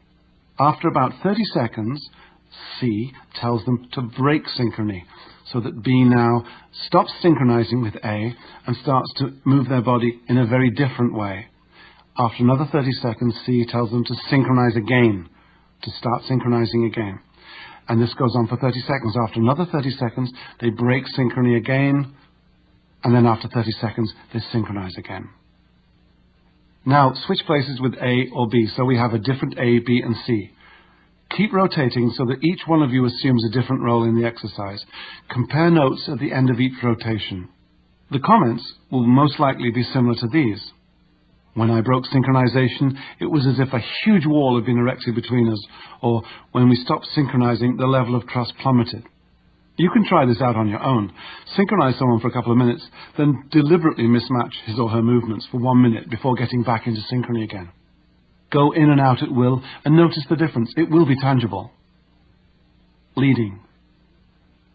As an extension of the same exercise, we can try leading. When you're sitting and talking with a friend, one of you might cross a leg and the other might do the same without thinking. This means that one of you is following the other's lead, which is a sure sign that the two of you are in rapport. As you quickly become proficient at synchronizing, you can test to find out just how well your rapport is going. After 3 or 4 minutes, regardless of what has gone before, and without the other person being aware of what you're doing, make a subtle move that's independent of your synchronizing. Lean back or cross your arms and perhaps tilt your head. If the other person follows, then you're synchronized and have rapport, and the other person is now subconsciously following your lead. If you tilt your head, she tilts her head. If you cross your legs, he crosses his. Just change what you're doing, make a movement, alter your vocal tone, and observe whether the other person matches or mirrors you. This way you can check to see if you are in rapport. If the other person doesn't follow your lead, go back to synchronizing his or her movements for a few minutes, and then try again until it works. Synchronizing voice. Voice tone accounts for 38% of face-to-face communication. It reflects how a person's feeling, in other words, his or her attitude. People who are confused will sound confused, and people with a curious attitude will sound curious. You can learn to synchronize these sounds. Tone. Notice the emotions conveyed by the tone of voice. Tune into these emotions, get a feel for them, and use the same tone.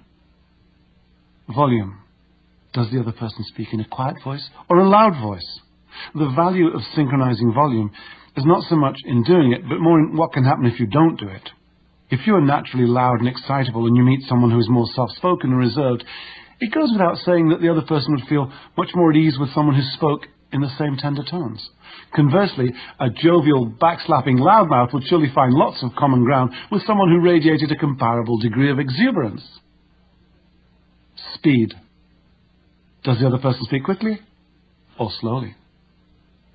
A thoughtful, slow-speaking individual can be completely unsettled or flummoxed by a speed talker, just as much as a slow, ponderous talker can drive a quick thinker to the point of distraction. Talking at the same speed as someone else makes as much sense as walking at the same speed. Pitch. Does the voice go up and down? Voice pitch is one way to change someone's energy level. When you raise pitch and volume, you become more excited. When you lower them, you become calmer, right down to the intimacy of a whisper. Rhythm. Is the voice flowing or disjointed? Some people have a melodic way of speaking, while others have a more pragmatic, methodical output. Words. There is yet one more powerful area we can synchronize, and that's in the use of a person's preferred words. We'll be covering this fascinating world in Chapter 9. Synchronizing allows you to deeply identify with other people and get a better understanding of where they're coming from. Practice synchronization in all your activities, whether you're in an interview, at a bus stop, dealing with your children, calming an unhappy customer, or talking to the teller at the bank, the flower seller, the barman at the pub. You're not likely to run out of partners. Make synchronizing a part of your life for the next few days until it becomes second nature.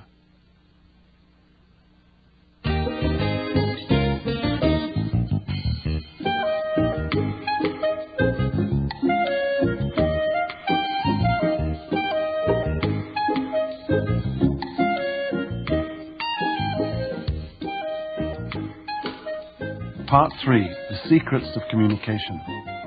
Chapter 7, It's not all talk, it's listening too. Well, this is it. You've just introduced yourself to someone new. You remembered to open your body language and keep your body, voice tone and words all saying the same thing. You were first with the eye contact, first with the smile. You introduced yourself and, miracle of miracles, 3 seconds have gone by and you can still remember the other person's name. You've begun synchronizing, and you feel confident that rapport is building. But now what? It's conversation time. Conversation is one of the very significant ways to build rapport and forge the bonds of friendship. It comes in 2 equally important parts, talking and listening, or, as you'll soon see, asking questions and actively listening. You may have found yourself in a situation where you wanted to talk to someone but suddenly felt tongue-tied and self-conscious about doing so. Or maybe you felt your stomach sink as you take your seat on an airplane next to some interesting-looking person and can't think of a way to start talking without feeling self-conscious. What will they think of me? Am I boring? Am I intruding? And most important, how shall I start? The idea is to get the other person talking and then find out what matters to him or her and synchronize yourself accordingly. This is the realm of small talk, the hunting ground for rapport. It's here that you'll search for common interests and other stepping stones to rapport. While big talk is serious stuff like nuclear disarmament and politics, small talk is everything else, your personal website, renovating the bathroom, a speeding ticket, or the colour of Cousin Marissa's new sports car. Stop talking and start asking. Conversation is how we open other people up to see what's inside, or to deliver a message, or both. And questions are the spark plugs of conversation. Be aware, however, that there are 2 kinds of questions, those that open people up and those that close them down. Questions work with incredible ease and the results are virtually guaranteed, so be sure that you know which is which. Here's the difference. Open questions request an explanation and thus require the other person to do the talking. Closed questions elicit a yes or a no response. The problem with closed questions is that once you've been given a response, you're back to where you started, and you'll have to think of another question to maintain conversation. How well do you know him? The very fact that your question is open will guarantee that you quickly receive free information from the other person. Use opening up words. Good conversation is like a leisurely game of tennis with the words being pitched backwards and forwards for as long as there's mutual interest. When the words go off the court, it's time to serve again. An open question is the equivalent of a well-aimed serve. Open questions begin with one of 6 conversation-generating words. Who, what, when, where, why, and how.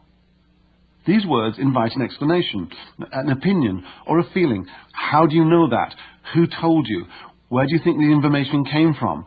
When did you come to that conclusion? Why should I be interested? What good do these words do? They assist us in establishing rapport and making connections because they oblige the other person to start talking and begin opening up. Here's an easy way to look at it. If you ask somebody, did you go to the store, you're going to get a yes or no answer. That's a closed question. But an open question, which begins with who, what, why, where, when, or how, would say, how did you get to the store? Where was the store? When did you get to the store?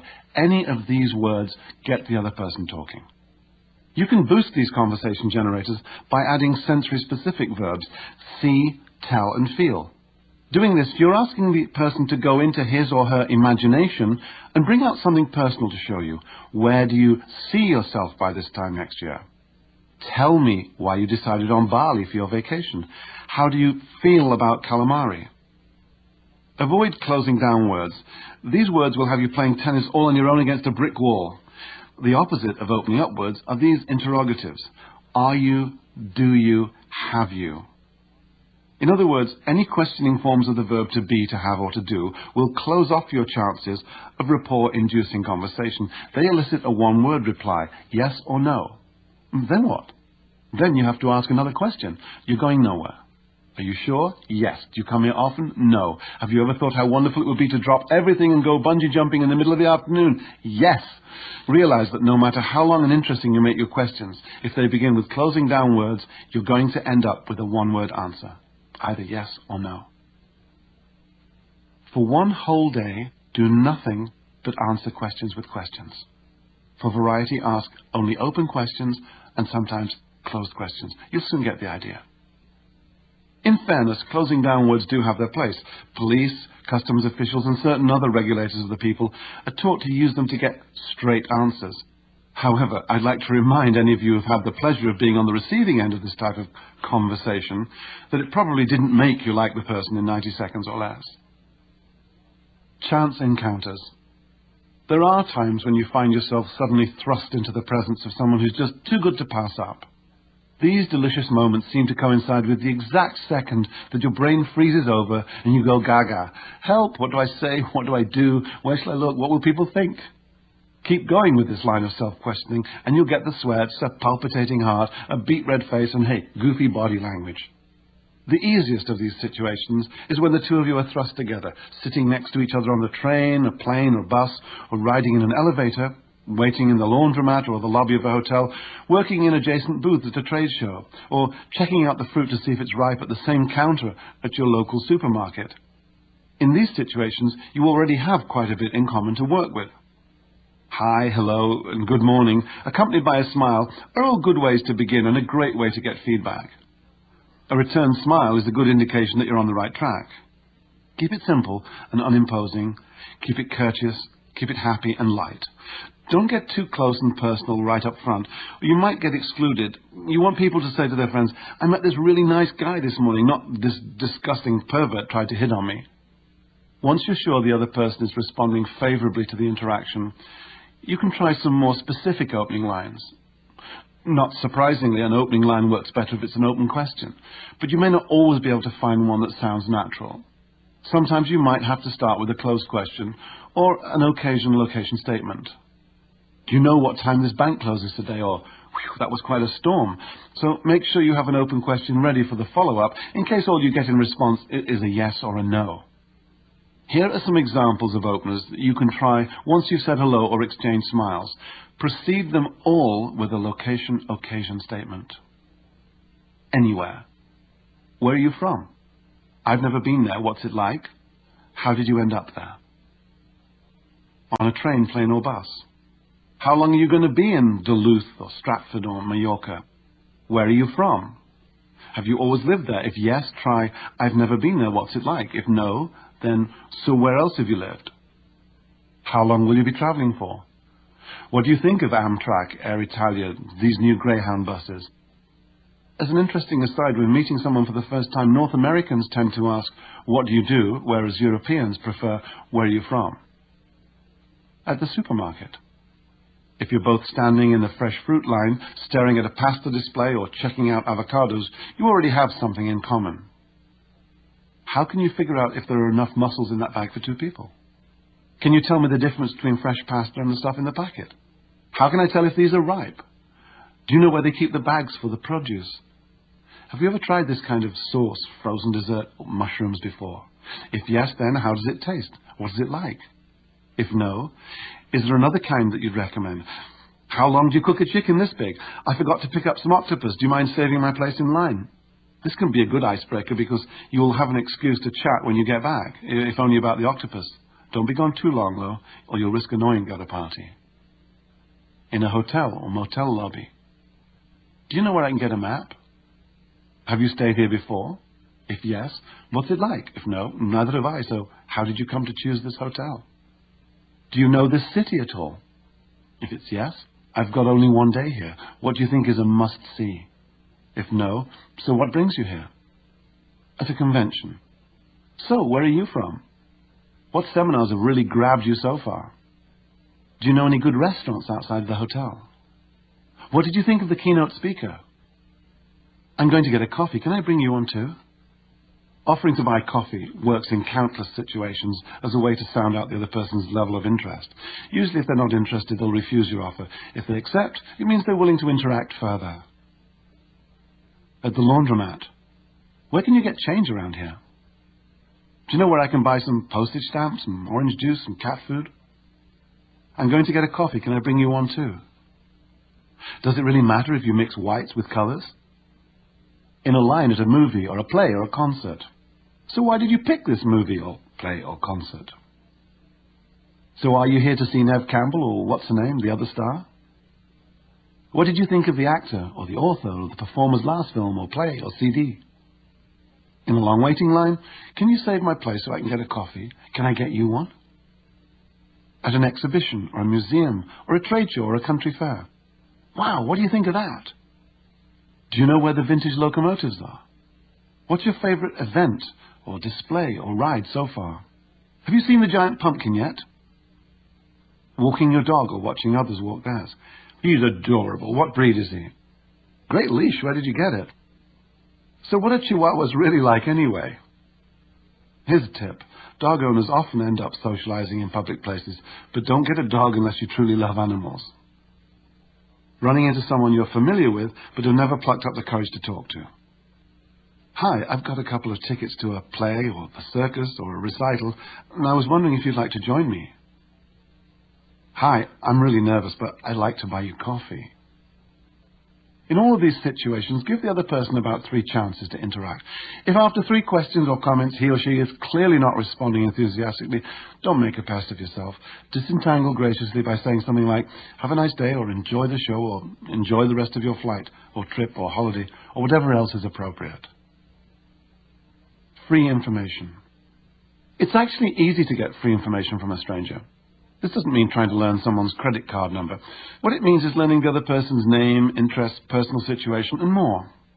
As you'll see, almost everybody is more than eager to give away this information if it's requested in the proper way. In fact, people will tend to follow your lead in offering information. That's why you say your name first, and the more you give, the more they will too. If you say, hi, I'm Carlos, you're likely to get, hi, I'm Paul. But if you start with, hi, I'm Carlos Garcia, you'll probably get back, hi, I'm Paul Tanaka. And if you start with, hi, I'm Carlos Garcia, I'm a friend of Gail's, Paul will probably respond in a similar way. Hi, I'm Paul Tanaka, and I work with Gail's husband. When you add information tags to your name, people tend to respond to them because you've offered them the opportunity. If they don't respond, you've at least set up the situation. They know what you want, so give them a little encouragement, a raised eyebrow or a straight out, and you will spur them on. The idea is to respectfully gather as much information as possible by first offering information about yourself. You can use this information to broaden and deepen your rapport. But this is something to get your teeth into. You're building momentum.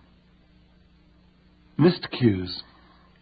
Mike arrives at the train station 5 minutes earlier than usual.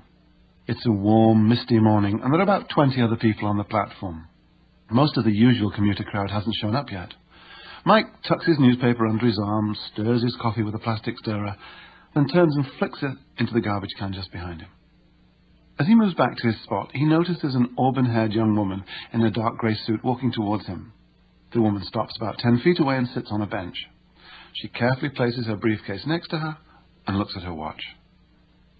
Mike casts a sideways glance at her, half closing his eyes and pursing his lips slightly in appreciation. He's found himself in this type of situation almost more often than he cares to remember, eyeing someone, longing to approach her, and yet scared stiff at the prospect of making the connection. This time, he knows what he wants. He reminds himself that all he wants to do is start a conversation and get the young woman talking. His objective is not to have dinner with her tonight, not to go on holiday with her next Saturday, not to marry her by the end of the month, just to say a few words to see if she wants to be friendly.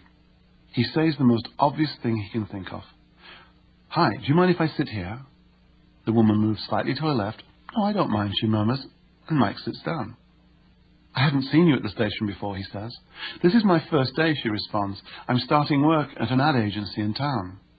"The train gets pretty crowded at this time," Mike says, "but sometimes you can get a seat all the way." Mike has missed out on the free information. First day, ad agency, he should have picked up on this and used the conversation starters. Where, what, why, where, who, and how. What will you do there? Who are your main clients? Where is the agency? How did you get the job? All right, let's try it from the woman's point of view. Dorita, a website designer, is walking along the platform and sees an attractive, if rather tired-looking man seated on a bench. She sits down beside him and notices he's reading the latest P.D. James mystery. P.D. James is her favorite author.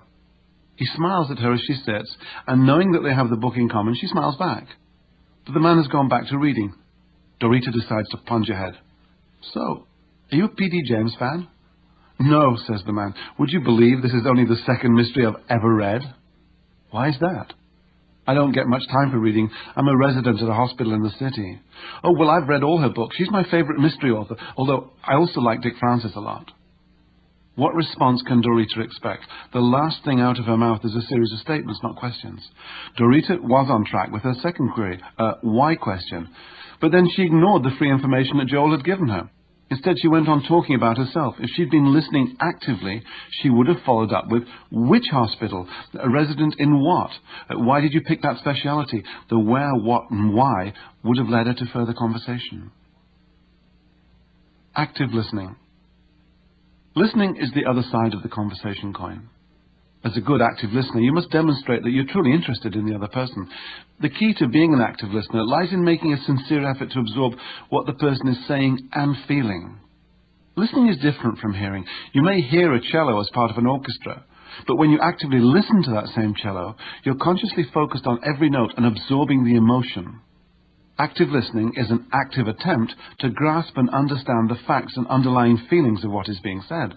It doesn't mean giving up your own opinions and feelings, but it does mean that you're there to empathize as much as possible. You can show how much you understand by giving the appropriate feedback. Listen with your eyes, listen with your body, nod your head, look at the person. Keep your stance open and leaning. Encourage the other person verbally. A distinction here should be made between the parrot-phrasing school of listening and the active school of listening. Parrot-phrasing or paraphrasing involves giving back more or less what the other person has just said. Paul, how have you been affected by the terrible weather we've been having? Kathy, I love heat waves like this, but the man I'm seeing is threatening to move to Alaska without me, and I think he's actually serious. Paul, sounds like even though you love heat waves, you might have to move to Alaska if you want to stay with the man you're seeing. The active school means responding to feelings. Paul, sounds like you have some big decisions to make. Isn't it upsetting? How will you handle it? Simply put, with parrot-phrasing, it only sounds like you're listening, whereas with active listening, people feel that you're listening and they feel that you care. Give spoken feedback. Get inside what the other person's saying. This kind of feedback ranges from primal sighs and international grunts like, whoa, ah, ooh, all the way down to full-blown reactions like, oh really, and then what? You're not serious. So what did she do? Any kind of encouragement is welcome in conversation. It keeps the ball rolling and shows that you're listening even though you're not saying much. Give physical feedback. Use open, encouraging body language. Nod in agreement and use plenty of eye contact, but don't stare. Look away in thought. Sometimes looking at your hands from time to time gives the impression of participation. If you're sitting in a chair, move to the edge of the chair and look interested or enthusiastic. If you're standing, with your heart pointed at the other person, nod from time to time and look thoughtful or surprised or amused, or whatever your really useful attitude inspires as an appropriate response to what the person's saying. Give and take. With practice, easy, natural conversation will become second nature to you. Here are some handy tips to work on as you develop and improve. First, as ever, assume a really useful attitude. Be curious and show concern for others. Encourage them to talk with you by giving sincere feedback. Work toward finding common interests, goals and experiences, and communicating with enthusiasm, knowledge and interest. Face-to-face communication, establishing rapport, is all about the hunt for common ground. Futility is doing the same thing over and over again and expecting different results. Hold up your own end of the conversation. Speak clearly and deliberately. Slowing down your rate of speech will make you feel more confident. So will a low-key display of your sense of humor. It also helps if you keep abreast of current events and the issues that affect our lives. So read a newspaper every day and be up to date on what's going on in the world, the big issues at least.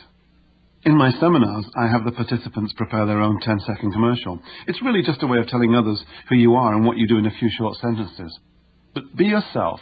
People will like you for who you are. The more you learn to relax, the easier this will become. Talking in color. All conversation, big or small, is about painting word pictures of your experiences for other people. The more vividly you can convey these experiences, the more interesting people will think you are. Here's a serviceable description of an everyday event. We stood in line for the streetcar for more than 20 minutes. I was so fed up. There's nothing here to engage the other person's imagination. So instead of talking in black and white, learn to talk in color.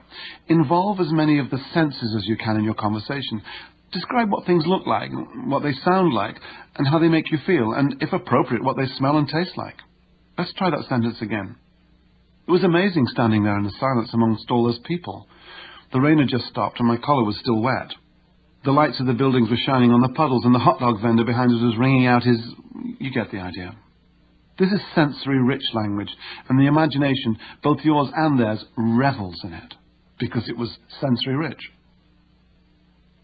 Handling compliments. Accept all compliments graciously. Do it simply, do it directly. Avoid the temptation to be too modest or self-effacing. The standard two-word response to a compliment is, thank you. Then, if you choose to convert it into conversation, go ahead and do so. A compliment with an interesting but less gracious acknowledgement might go as follows. Marion, that's a beautifully tailored skirt. Oh, thanks, I got it for $6 down at the Salvation Army store. A much simpler and rapport-enhancing response would be, thank you, it's nice of you to notice. Such a compliment should also be acknowledged with eye contact, a smile, and a pleasant tone of voice. Compliments are fine as long as they're sincere. Exaggerated or false compliments destroy credibility and endanger whatever rapport has been established. Cheap flattery, tired cliches, and patronizing remarks reek of insincerity and can be insulting. On the other hand, an honest expression of praise can reinforce self-confidence and even lift the rapport onto a more heartfelt and personal level. If you notice something good or interesting about someone, or a praiseworthy performance, then a compliment is in order, but try and avoid general words like nice or good and great. Nice suit, big deal. Blue really suits you, sounds much better. You're such a good person, sounds like a build-up to being dumped. You bring out the best in everyone. Now, that's a compliment. Specific compliments usually come across as being more sincere than general compliments. Great suit won't stimulate your host or hostess as much as, was that the tiniest hint of fresh dill I just tasted? You've done it again. If you're complimenting a performance, take the trouble to go into detail. You were wonderful today is not half as powerful as, You handled that question about the nursing home without flinching. That was an impressive strategy. Deliver your compliment the same way you do your greeting. Open your heart and your body, look directly at the person, speak with a clear, enthusiastic voice, give specific praise, and remember to give the person time to respond. An exercise in tonality. Sound effects. Your tone of voice tells other people how you're feeling, and a pleasing tonality can positively affect the way they respond to you. Pleasing tonality occurs when your voice comes from deep down in your body, from your abdomen. It's rich, deep, and infectious, compared to a monotonous or high-pitched braying voice. To improve your own tonality, practice breathing and speaking from your abdomen. Belly breathing, which uses your lungs to the fullest, is the most calming and healthy way to breathe. You breathe more slowly and with less stress. Contrast this to chest breathing, which is the way about 60% of the population get their air. Chest breathing is panicky, fight or flight breathing, just a series of long pants. Naturally, if you breathe from your chest, you'll speak from your chest. So try this. Put the palm of one hand gently on your chest and the palm of the other gently on your abdomen. Practice breathing until the hand on your chest doesn't move in and out and the hand on your abdomen does. When you've got it, take away your hands and just keep breathing that way for the rest of your life. You'll notice that when you get nervous or excited, your breathing will return to your chest. Be aware of this and take it back down. You'll immediately feel calmer. Repeat this exercise with your hands on the place where your voice originates. Move your voice from your chest to your abdomen. It should sound lower, richer, and a little slower, which is exactly the way you want it to be for establishing instant rapport and making people like you in 90 seconds or less. Avoiding the pitfalls. If you catch yourself doing any of the following don'ts, you may have abandoned your really useful attitude or chosen a useless attitude by mistake. Don't interrupt and end other people's sentences for them, no matter how enthusiastic or impatient you might be. Take Dale Carnegie's advice: don't complain, don't condemn, and don't criticize. Whenever possible, avoid giving one-word answers. They don't usually qualify as conversation, and they put a heavy strain on rapport. People who monopolize conversations also trample all over rapport because there is little or no room to find common ground. They just come off as being rude or boring. There's nothing quite so disconcerting as talking to someone who's looking elsewhere. If this happens to you, excuse yourself as fast as possible. People who do this are incongruent and frankly just plain rude. Finally, look out for bad breath and all the other nasty personal hygiene stuff. No excuses here. Dragon breath, BO, and spinach in your teeth might not make you any less lovable in the eyes of your golden retriever, but they certainly won't do anything for you at the office party. Making yourself memorable. What good is meeting someone for the first time, creating a terrific first impression and establishing rapport, if 2 weeks later the person's forgotten you? That's like writing a terrific story on your computer and forgetting where you filed it. Give other people a reason to remember you, and they will. The mind delights in making connections. You'll remember from Professor Moravian's work on believability that face-to-face communication was broken up into 55% the way we look, 38% the way we sound, and 7% the actual words we use. Something similar holds true for memory. Other studies show that what people see has about 3 times as much impact as what they hear. So ask yourself these questions. How can I stand out from the rest? Is there a persona or some little touch of style I can create for myself? All kinds of things can give you an image. A fresh cornflower worn in your lapel, or discreet, very expensive frames for your eyeglasses, a beautiful vest, impeccable shoes, a bow tie, the Galloping Gourmet suspenders, Gillian Anderson's hair, or Goldie Hawn's laugh. Lasting impressions. Jill and Robin, 2 middle-aged ladies, are sitting across from each other at a table in a French restaurant. They're halfway through lunch when several people are shown to a table nearby.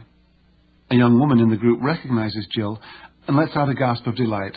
She'd been a student of Jill's in one of Jill's classes several years ago.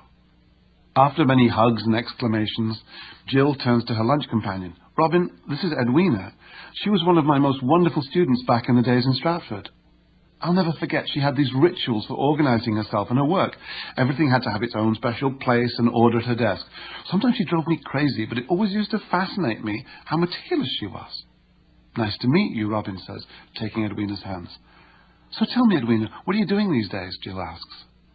Edwina proceeds to tell Jill about her work as an associate producer on a local TV show and then adds, "There are quite a few of us there from school. Do you remember Suzanne Sparks?" "No, I'm sorry, I can't quite picture her," Jill says, searching about with her eyes. "You know, the one who always came to class in those crazy leather vests." "Oh, yes, of course." Jill turns to Robin, including her in the picture. "Suzanne was a terrific painter. I believe she spoke Spanish and German, too. Does she still have that mop of spiky red hair?" she asks, turning back to Edwina.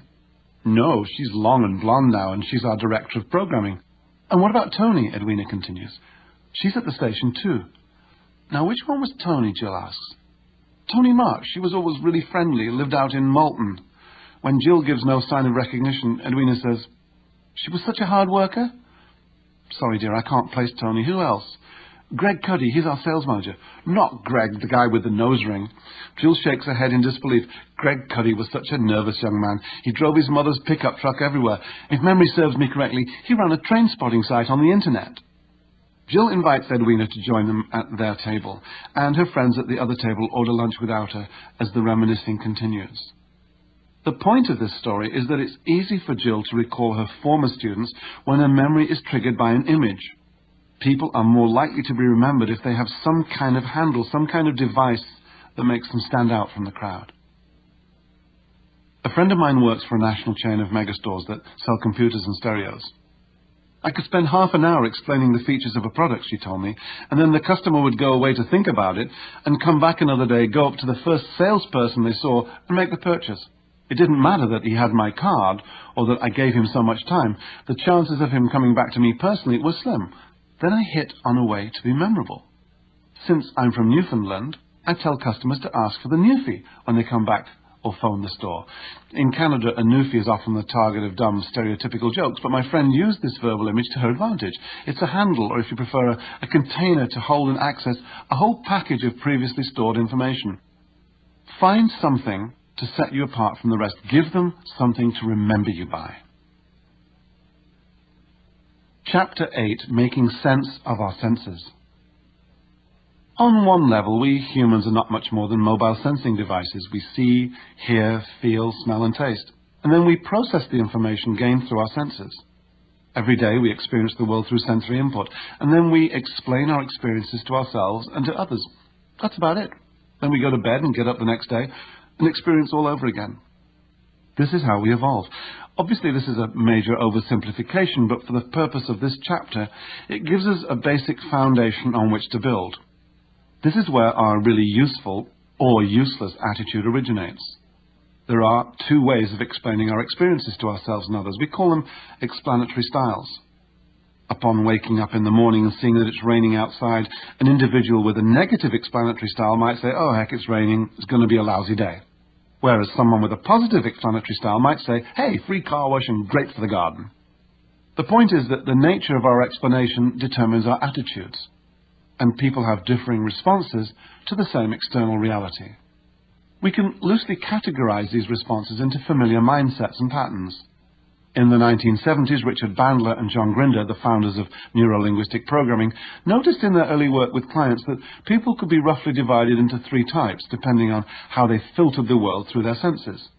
They call these types visual, auditory, and kinesthetic. For example, let's say three students go to a rock concert. Judy is primarily visual, takes in the world through the way things look. Phyllis is auditory, takes in the world through the way things sound. And Alex is kinesthetic, responds to physical sensation. When they later describe their experiences to their friends, Judy will paint word pictures and tell what the concert looked like. "Oh, wow, you should have seen it. All those people jumping about and the singer ripped his pants off and his toupee flew off." Phyllis will say what the concert sounded like. "The music was incredible. The beat was deafening. Everyone was yelling and singing along. You should have heard it. It was a real screamer." And Alex, who relates to feelings and touch, will describe what it felt like. "Oh man, you could just feel the energy. The place was packed. We could hardly move. And when they played Blue Rodeo, the whole place erupted." In other words, visuals tend to use picture words, auditories choose sound words, and kinesthetics favor physical words. What we're talking about here is a new dimension of synchrony and rapport. This chapter will go beyond attitude, body language, and voice tone to the very way our senses take in and literally make sense of the world around us. visual, auditory, or kinesthetic. Because we receive our information from the outside world, primarily in pictures, sounds, and feelings, these are the three ways in which we can be inspired: by something we see externally or internally in our mind's eye as an image or a vision, by something we hear either externally or emanating from that little voice inside, or by something we feel or touch. Usually it's a combination of these experiences that helps us interpret the outside world, but one of these three senses, sight, sound, or touch, tends to dominate the other two. To the untrained eye, or ear, all of us look, sound, and feel just like ordinary folks. However, to the trained person, there are subtle but important differences. As you might imagine, an individual who gives primary importance to the way things look will be concerned with and influenced by appearances. Similarly, someone to whom sound is important will respond to the way things sound, and a person who experiences the world through physical sensations will be concerned with the way things feel, both internally and externally, through touch. Last year I was listening to two politicians being interviewed on the radio. They were both thinking of running for the leadership of their party. When the interviewer asked them to voice their plans, one said, quite thoughtfully, "I'm leaning heavily toward giving it a shot." The much quicker response from the other man was, "Now that we have a clearer view of the future, I can see the possibilities." The interviewer responded, "Sounds like you're both ready to announce your intentions." Well, what do you reckon? Can you grasp the distinction? The interviewer, using phrases like voice your plans, announce your intentions, was possibly auditory. In all fairness, that would be natural language to use on the radio, but still, a surprising number of radio hosts turn out to be auditory. The first aspiring leader used physical language, lean heavily, give it a shot, and spoke deliberately, indicating a kinesthetic inclination. The second hopeful candidate had a clearer view and could see the possibilities, and therefore came across as pretty visual to me. Of course, no one is totally visual, utterly auditory, or 100% kinesthetic. Naturally, we're a mixture of all three, yet in every person, one of these systems, rather like left or right-handedness, dominates the other two. Studies have shown that as many as 55% of all people in our culture are motivated primarily by what they see, and we call them visual. 15% by what they hear, we call them auditory, and 30% by physical sensation, we call them kinesthetic. Grab a pencil and let's try a self-test. Let's determine what's your favorite sense. Where would you place yourself among visuals, auditories, and kinesthetics? Like many people, you'll probably say, "Oh, I'm visual for sure," but you might be in for a big surprise. Let's try this test to see how you tune into the world. Choose only one answer, A, B, or C, from each question, and note your answer on a piece of paper.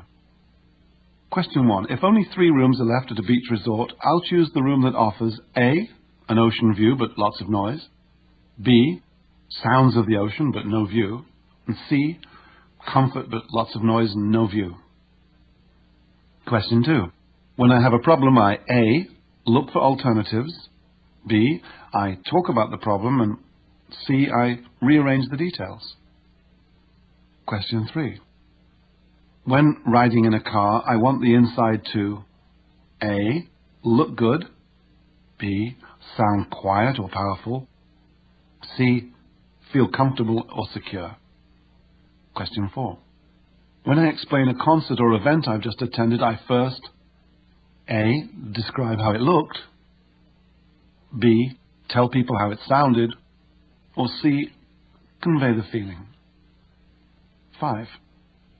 In my spare time, I most enjoy A, watching TV or going to the movies, B, reading or listening to music, C, doing something physical like a craft or gardening or playing a sport. 6.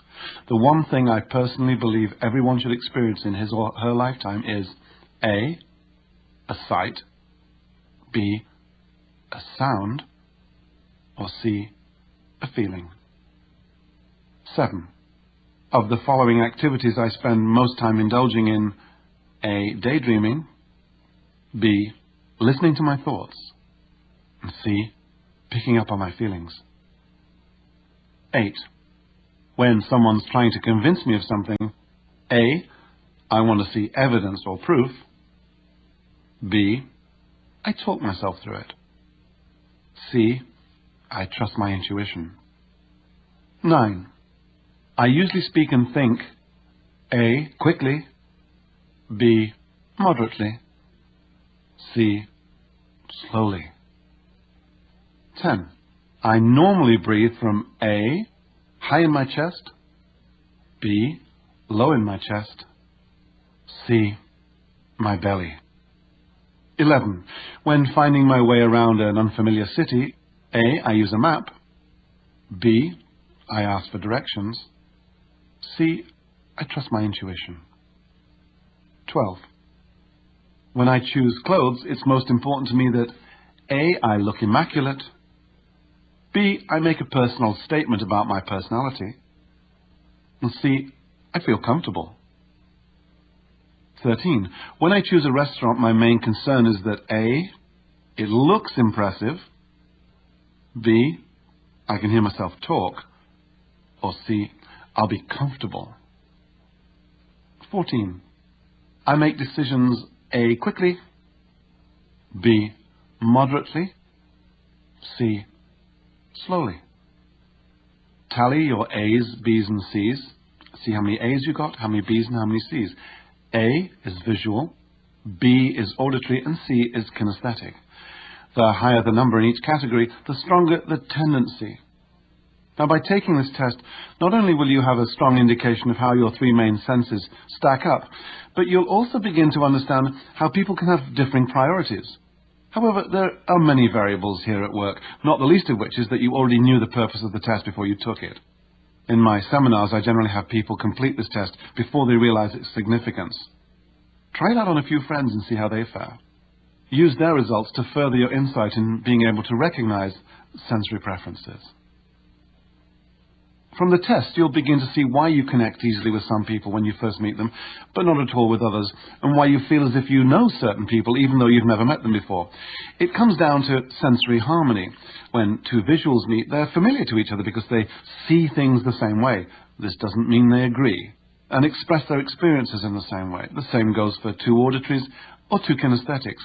On the other hand, if the person you meet sees, hears or feels the world in a different way from yours, you need to learn how to recognize that fact and how to adapt to tune in to his or her wavelength to establish rapport that can lead to a meaningful friendship or relationship. To give you an idea of how sensory preferences impact on your day-to-day life, let me tell you about my own situation. I am auditory and my wife is kinesthetic.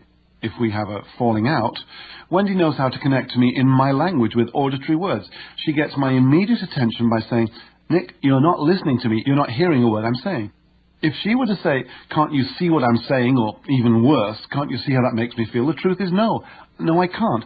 Sure, I can make the obvious intellectual connection, but I have to stop and think about it. My brain has to take the extra step of translating her language into something I can relate to. When she sends a message on my auditory wavelength, she makes a direct connection and fast. Conversely, if I want to connect directly to her sensibilities, I say, "I know how you feel when that happens." In other words, I use a touchy-feely kinesthetic approach, simple yet extraordinarily effective. Tuning in to sensory preferences. What do sensory types have to do with making people like you in 90 seconds or less? Well, much more than you might expect. When you can figure out other people's sensory preferences, you can communicate on their wavelength. If you want to better relate to your spouse, win a judge over to your side of the argument, make that sale, land that job, or impress somebody at a party, recognizing visual, auditory, and kinesthetic people can be invaluable. The day after one of my seminars, I received an excited phone call from a woman who'd been sitting in the audience. Her name was Barbara, and she owned a flooring store. "It's incredible," she said. "It's 9:30, we've been open for 1 hour, and I've just sold to my 5th out of 5 customers. I've never done that before." "This is perfect for my business," she continued, referring to my lecture on figuring out the visual, auditory, and kinesthetic people we come across in the course of our daily adventures. The first 4 sales were probably normal, even though I was aware of what I'd learned, but the 5th, this lady came into the shop dragging her husband along with her. It was obvious he didn't want to be there, but I figured out immediately that he was a feeler, he was kinesthetic, and within 30 seconds, he was on his hands and knees feeling the carpet, and they bought it. I just knew that if I'd have said to him, "Imagine how this will look in your house," he couldn't do that because he's not visual. Or if I'd said, you'll discover how quiet it'll be when your kids run around it, he couldn't connect to that either because he doesn't think that way. He's not auditory. I knew by the way he dressed and moved and spoke that he was kinesthetic. So I said, just feel it. And he did, just like that. He got down on the floor and felt it. Find out what you're getting. Change what you do until you get what you want. These are the F and C in our KFC. Figure out which sense a person relies on most and change your approach to take this into consideration. If you're not sure how to handle a situation, don't worry. Be prepared to include all three preferences in your approach. Look good for the visuals. After all, they make up over half the people you're likely to see during the day. Sound good. Develop your pleasing tonality for the auditories to whom you'll be speaking. And be sensitive and flexible for the kinesthetic folk you'll be bumping into. And of course, if you're dealing with a group, the same thing applies. Your group will be made up of all three categories, and you'll want to appeal to all of them. Metaphorically speaking. The words, I've scoured the four corners of the earth, tell a lot more than I've looked everywhere. They force the connection to scrutiny, diligence, detail, determination, and more. They also easily involve sight, sound, and feeling, and this is why metaphors appeal simultaneously to visuals, auditories, and kinesthetics, because visuals can see what you're saying, auditories can hear them, and kinesthetics can get a feel for what's happening. Metaphors are containers for ideas. They link our internal imagination to external reality. We use metaphors regularly, often unconsciously, to explain our thinking. We also use them to make things more interesting. Parables, fables, storytelling, and anecdotes are some of the oldest and most powerful communication tools we have, and their metaphorical aspects are effective in virtually every setting. They fire up the imagination and appeal to all the senses. In short, metaphors help make understanding easier, quicker, and richer. Above all, remember that the ability to tune into the way other people experience the world can be one of the most important discoveries of your life. Sights and sounds. Despite the good Colombian coffee and the fresh croissants, the O'Connors are not enjoying a very pleasant breakfast. It's a bright yellow Maserati, John exclaims. It's gorgeous. Can't you just picture the two of us blazing down the highway to the coast? Actually, I can't, says Lizzie icily. All I can hear are the monthly bills dropping through our mail slot. I don't think you ever listen when I tell you we have more important things to spend money on. John stomps out of the house in a rage.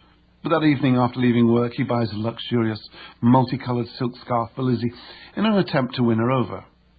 Arriving home, he finds her in the living room and hands her the exquisitely wrapped box. And what's this for? Lizzie asks distantly as she removes the scarf from its box. What's the occasion? It's just to show you how much I love you. A scarf doesn't tell me anything, Lizzie snaps and walks out of the room.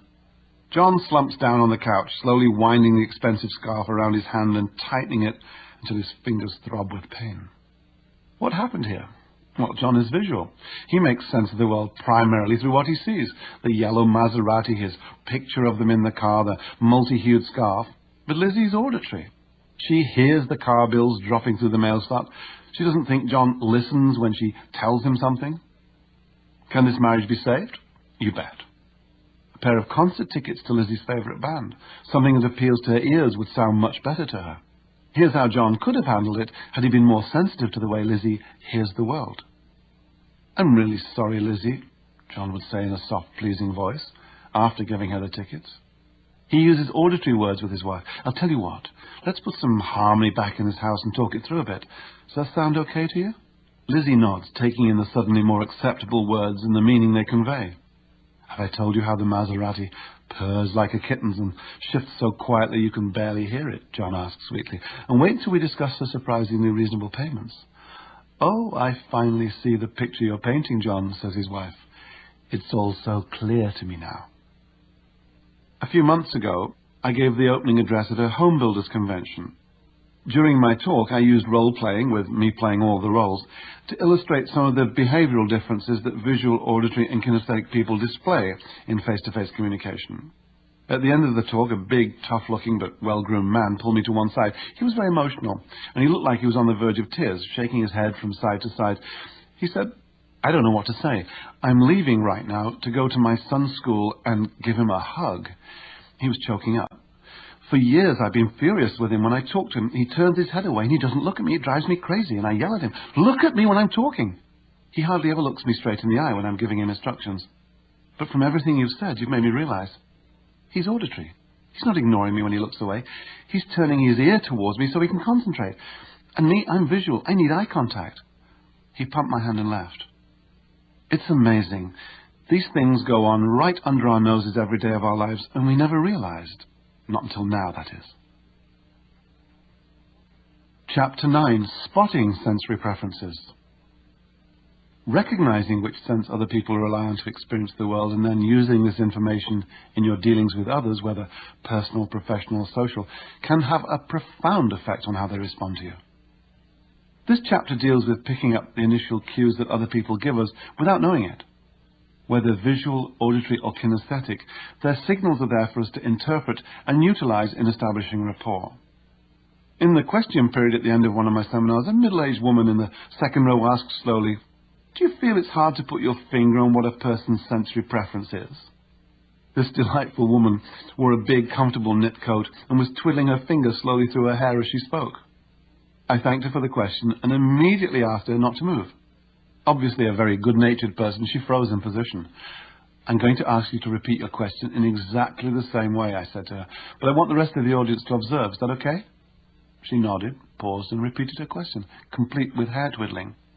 There was a collective smile from the other people in the audience as they understood what they'd just witnessed. Then the lady herself looked up to the top of her head and chuckled. Her choice of the words feel, hard, and put your finger on, her easy way of speaking, her comfortable coat, her slightly full figure, and her habit of playing with her hair were quite the giveaways. She had dropped enough clues to give the whole audience a strong indication as to what this woman's sensory preferences might be. You weren't there, but what sense do you think she most relies on? You're right on if you said kinesthetic. TV giveaways. TV talk shows are a great place to brush up on your sensory preference spotting talents. The late shows, where everyone tends to overdress, are usually not the best venues for this exercise. Far better are the interview shows with hosts like Charlie Rose or Larry King, or local talk shows where people are more themselves. Turn down the volume and try to figure out through physical appearances, hand gestures, eye movements and clothing whether the person is visual, auditory or kinesthetic. Then turn up the volume and listen to the words, the pace of speech and the tonality of the voice. You can do the same with radio interviews. Concentrate on the words. Radio talk shows are a mine of information about sensory preferences, and you can practice while you're stuck in traffic. Take it slowly. Have fun. Sensory preference profiles. Each group displays subtle differences in physical and mental makeup.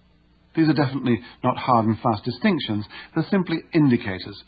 Visuals, auditories and kinesthetics can come in all shapes and sizes. We're dealing with people here, unique individuals with unlimited beliefs and values, opinions and talents, shades and sparkles, innuendos and dreams. But each one is different, yet deep down there are fundamental similarities.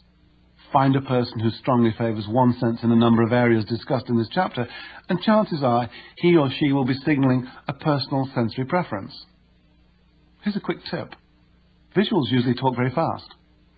Kinesthetics tend to talk slowly, and auditories fall somewhere in between. As you become aware of the differences among these three groups of people, visual, auditory and kinesthetic, what seems subtle at first will become more and more obvious to you. Perhaps you've had the experience of buying a new car. Let's say you bought a nifty little blue Miata. Very unique. Well, not quite. Suddenly, blue Miatas are everywhere, whereas before you only noticed them once in a while, you start to see them all over the place. Of course, these cars were there all the time. They just held no interest for you. When you become more accomplished at distinguishing one person from another, the same thing will happen. The distinctions will reveal themselves before your eyes, and yet they've been there all the time. Visuals. Visual people care a lot about how things look. They need to see proof or evidence before they take anything seriously. Being visualizers, they tend to think in pictures and wave their hands around, sometimes touching their pictures when talking. When I say think in pictures, if I were to ask you where the milk is in your refrigerator right now, you had to make a picture to do that. Pictures come quickly to their mind's eye, so they think clearly. This makes them the fast talkers among us. Sometimes they're the ones with monotonous voices. Visuals frequently look up to the left and the right when they speak. When it comes to their wardrobe, they tend to be snappy, impeccable dressers who put a lot of work into looking good and surrounding themselves with good-looking stuff. Physically, because they're concerned with appearance, they aim to be trim and tidy. When they stand and sit, their body and head will usually be upright with good body posture. You'll find visuals working where confident, fast decisions are needed or where specific procedures are to be followed. They want to have control because they probably have some kind of vision of how things should be. Many, but definitely not all, visual artists fall into this category. Auditories. Auditory people respond emotionally to the quality of sound. They enjoy the spoken word and love conversation, but things must sound right for them to tune in and give their attention. They have fluid, melodic, sensitive, persuasive, expressive voices. Auditories move their eyes from side to side as they talk and gesture somewhat less than visuals, but when they do, it tends to be from side to side, like their eye movements. When it comes to clothes, they think they're snappy dresses. They like to make a statement with their clothing, and sometimes they don't quite make it. Physically, they're somewhere in between the trim visuals and the comfortable kinesthetics. Auditories work where words and sound are the currency. Many broadcasters, teachers, lawyers, counsellors, and writers are auditory. Kinesthetics. For our sensitive kinesthetics, things have to be solid, well constructed, and right feeling in order for them to go along. They have lower, easygoing voices and gestures. Some kinesthetics have been known to speak unbelievably slowly, or add all sorts of unnecessary details that can drive the visuals and auditory to the point of wanting to yell, "Please, for heaven's sake, I got it 10 minutes ago." That's just the way many of them are. The fact of the matter is that it takes longer to put feelings into words than it does to translate pictures or sounds into words. When they speak, kinesthetics will look down towards their feelings. They enjoy the way things feel. They like textured clothing and quiet tones. Any man with permanent facial hair may well be kinesthetic. You'll find kinesthetics in hands-on positions, plumbers, electricians, carpenters, product salespeople, and workers in the arts, medicine, and the food business. Physically, there are two kinds of kinesthetics. In one group are the athletes, dancers, emergency services, and tradesfolk, the super fit types for whom the physicality of touch and contact are paramount. In the other group are the sensitive, laid-back, down-to-earth, big-hearted types who may have a higher proportion of fuller bodies among their number. Matches and mismatches. You can probably see for yourself that the chances of establishing a loving relationship with someone like you are high. But is this always a good idea? Well, yes and no. If you want to spend your life with someone very much like you, then yes. But what if you want some sparks and excitement? I'm frequently asked whether there's any validity in the age-old aphorism that opposites attract. The answer is yes, they most definitely do. But how and what do they attract? First, let me say that this book is about establishing rapport and making people like you. If rapport and liking lead to friendship and romance, that's up to you. I like and trust and care about a lot of people, but they're not all my friends and they're definitely not my partners. Falling for someone emotionally is more complex. Many of the old classic languages refer to three types of love or affection. Roughly translated, they include general love, or in other words, love of humanity, brotherly love, and sexual love. When all three are present, a relationship is indeed rich. In my opinion, and it has no scientific basis other than my close enough acquaintanceship with more than 35 couples whose relationships have lasted more than 20 years and are still vibrant, the following observation holds true. Relationships that have endured more than 20 years have an interesting pattern of sensory preferences. They are actually complete opposites.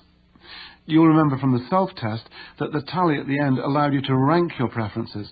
Let's use my own rating as an example. I ranked first A, then V, and then K, or as we call it, AVK.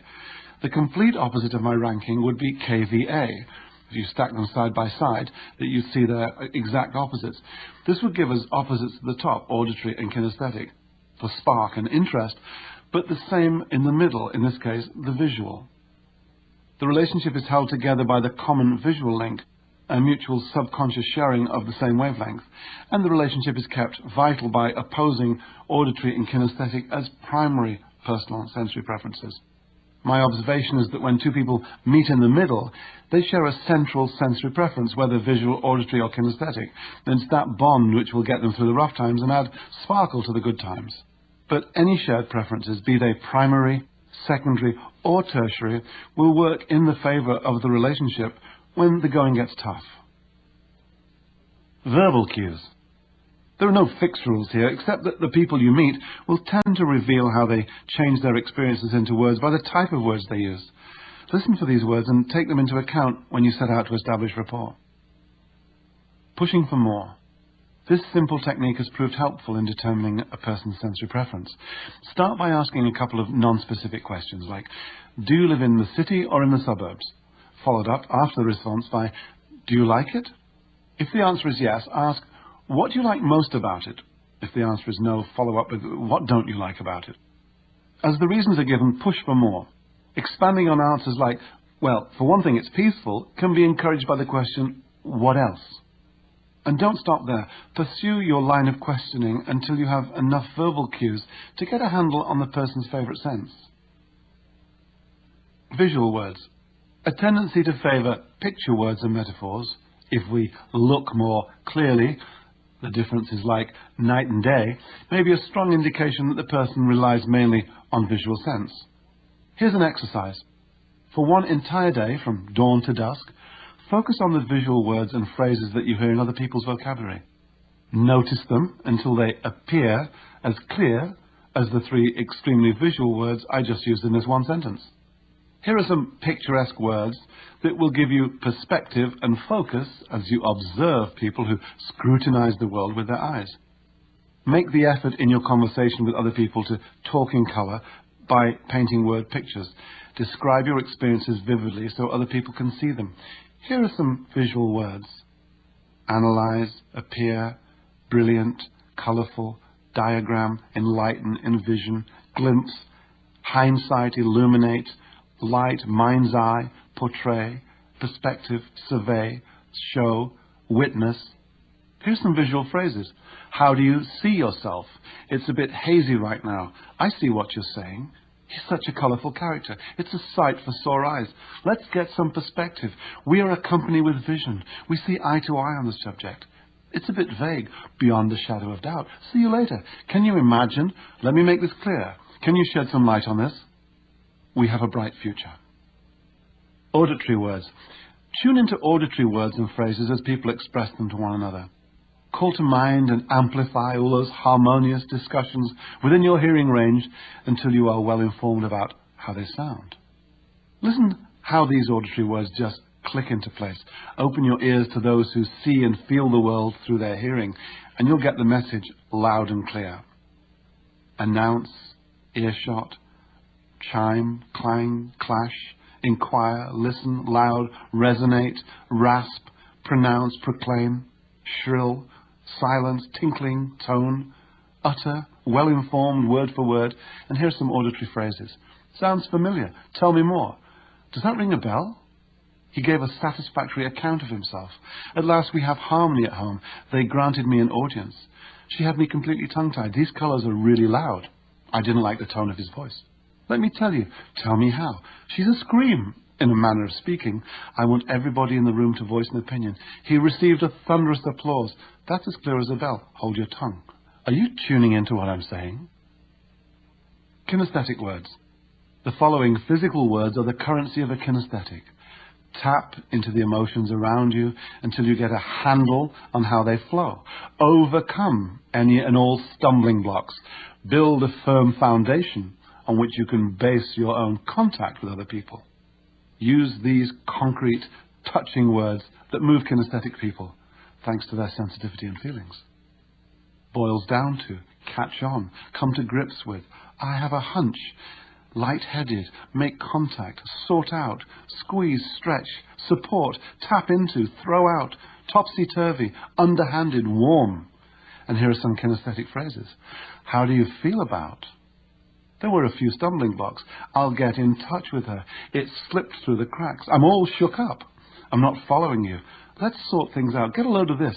Can you pull some strings? She came to grips with the problem. I can't handle the pressure. He's a pain in the neck. Stay in touch. Hang in there. I can't put my finger on anything concrete. Start from scratch. Walk me through the ceremony one more time. I feel cool, calm and collected. Let's explore the possibilities. IQs. Over the years, I've shot more fashion magazine covers with more models in more countries than I can remember, and frequently the model's first language was not English.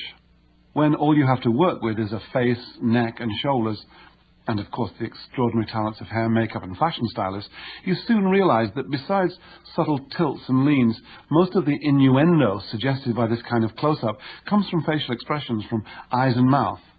When you want a model to smile, you don't tell her to smile, you make her smile. To initiate eye movements, there were always a few code words that seem to work in any language. When you want your subject to look up and to the side, it's enough just to say, dream, and up go the eyes to one side or the other. Words such as secret or telephone will send the eyes sideways toward the ears, and if you say sad or romantic or thoughtful, the eyes will normally go down to the left or to the right. Once again, the originators of Neuro-Linguistic Programming had observed this phenomenon of eye movements and codified them into an interesting paradigm.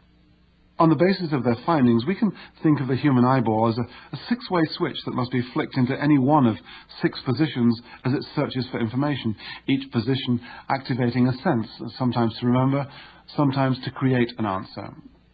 If you ask a man to tell you the colour of his favourite shirt, you may see him look up and to his left as he pictures the shirt before he gives you the answer.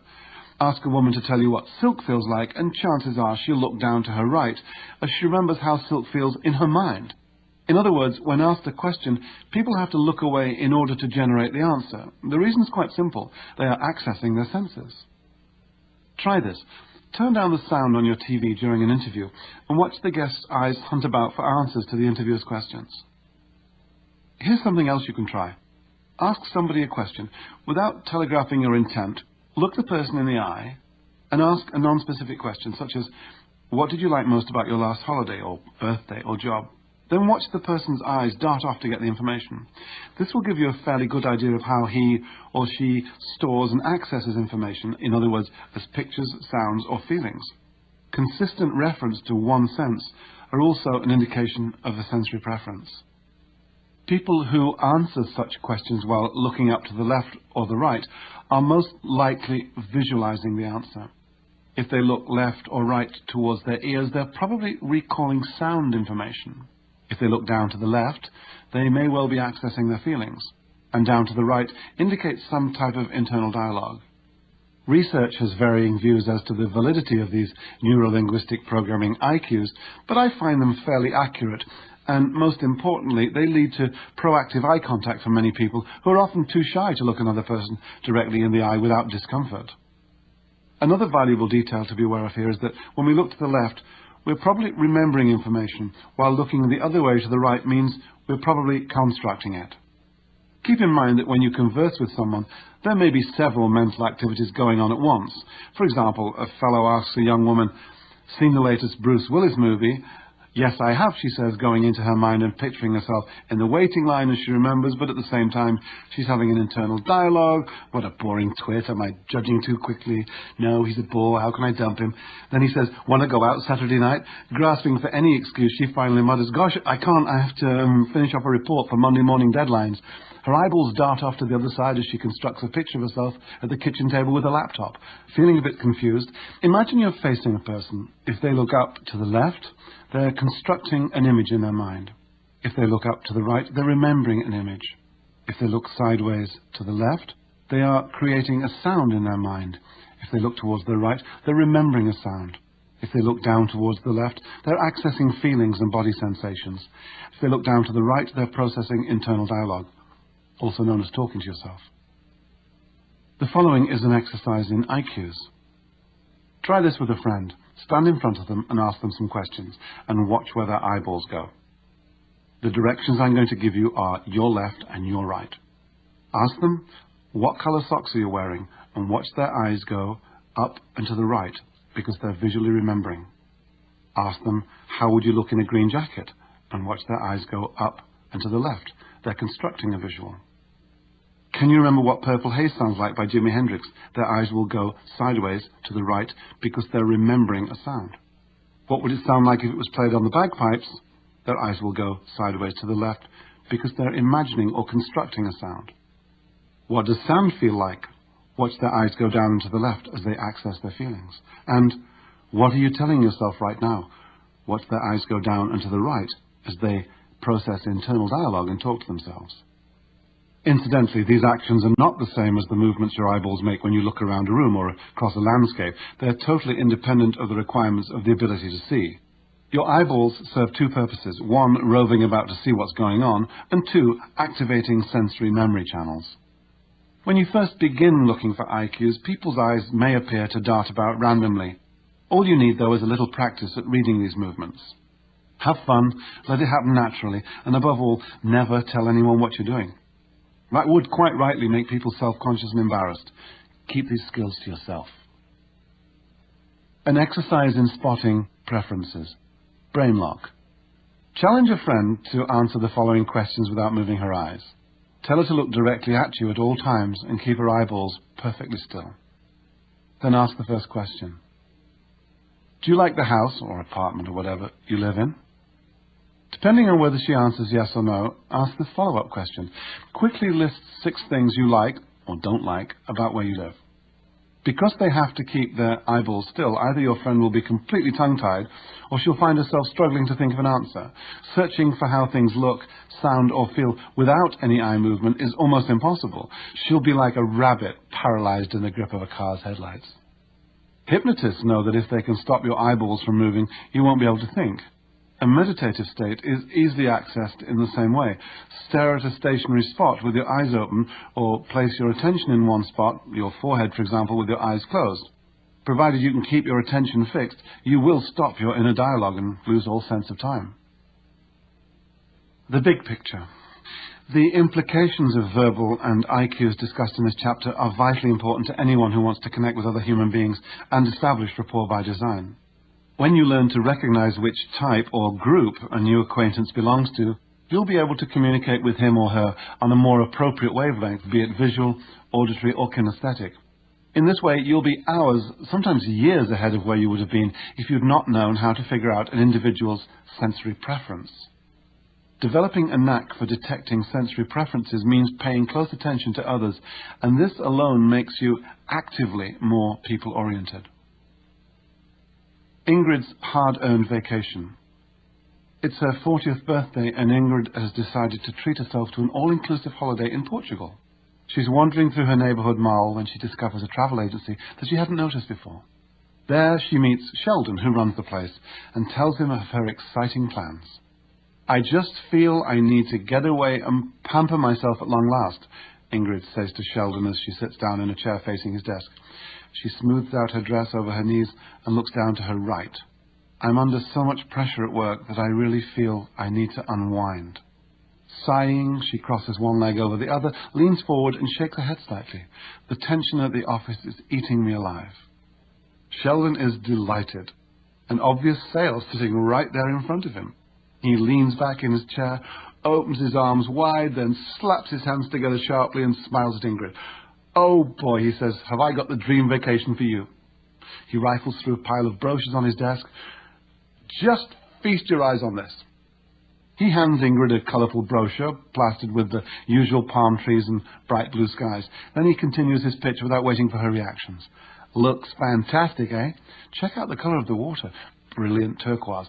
Look at those cute villas and their red tiled roofs. And can't you just picture yourself on that long white stretch of beach?" He looks up and to his right, just imagining the view. Ingrid slides back into her chair, her heart sinking. Somehow, despite the gorgeous pictures in the brochure, despite Sydney's passionate descriptions, Portugal feels farther away than ever. What's the problem? By now you guessed it. Ingrid understands the world through her feelings. Look at her words. She feels that she wants to pamper herself. She longs to unwind from the pressure and the tension at the office. Her language, intonation, and gestures are a giveaway. She looks down towards her feelings. What counts most to Ingrid is the way things feel. If Sheldon had been watching for cues, he would have gently led her towards a feeling of confidence and anticipation and warmth. "Okay, Ingrid," he would have said. "I follow you. I know what you mean about pressure. I have just the place for you. I've actually been there myself. The sand is soft and warm. Oh, the feel of those gentle waves as they break over you and around you. And the beds in these particular villas are amazingly comfortable and cool." He would have accessed the same channel that Ingrid has been tuned into for the past 4 decades. Sheldon should have taken the 4 steps of rapport by design to connect with his customer. 1. Adopting a really useful attitude to lead her towards his goal. 2. Synchronizing her body language and voice tone during their conversation. 3. Using open questions and actively listening for her responses. And 4. Picking up on all the clues to her preferred sense along the way. The clues I've given you towards spotting sensory preferences are of course generalizations, but when several of these generalizations point in the same direction, the chances are pretty good that you've discovered the primary way a person perceives and filters the world. This will be your most effective tool in establishing rapport and connecting with others. Chapter 10. Putting it all together. People are drawn to one another and are eager to connect, to be liked. Successful communicators don't go out into the world every day loaded up with skills and techniques. They go out and take what they do for granted. It's in the letting go that the people, things, and events in your life flow easily. This is the difference between those who struggle and get nowhere, and those who appear to do very little and have everything. The more you act upon what you've learned here, the more you will effortlessly just assume rapport with other people. But of course you must practice, but soon it will be as natural as riding a bike or swimming, 2 other skills you only accomplished on the day you let go of worrying and had faith. This book is about connecting with your greatest resource, other people. It's about establishing rapport with them as you join together mentally. You've seen that rapport is the link between meeting and communicating, and how the quality and depth of rapport you establish can affect the outcome. Rapport can happen naturally or by design. We've looked at the meaning of communication as the response you get, and how, in order for your communication to achieve its desired outcome, a little KFC can go a long way. In fact, not just in communication, but in all the areas of your life where you want a positive result. The basic template for greeting someone new is open, eye, beam, hi, and lean. You're first with the open body language, eye contact, smile, and hi, and the lean sets you up for synchronizing. You can remember that when you point your heart at another person, you convey your openness. You can choose your attitude. A really useful attitude is paramount to how others perceive you and how you feel about yourself. You know that your attitude keeps you congruent or believable according to the 3 V's of communication. In other words, when you have a really useless attitude like anger, you look angry, you sound angry, and you use angry words, all unappealing. Conversely, it's easy to make yourself likable when you adopt a really useful attitude. Let's say welcoming, because you look welcoming, you sound welcoming, and you use welcoming words, and it's attractive. We've covered body language, open and closed, and seen how, along with facial expressions and gestures, it makes up 55% of what other people get from us.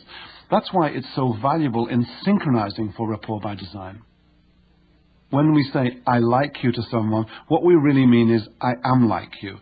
In rapport by design, we don't wait hopefully to see if we have things in common. We move straight into synchronizing the body language, the voice tone, and the words of the person we're meeting. We know that we have unconsciously been synchronizing emotional feedback all our lives from the people who have influenced us, our parents, our peers, our teachers, and so on. And therefore, it's easy and natural to synchronize other people in order to make them feel comfortable with us. In terms of talking with a new acquaintance, we've seen that questions are the generators of conversation, and they fall into 2 categories, open and closed. Open questions open people up, and that's the goal of conversation.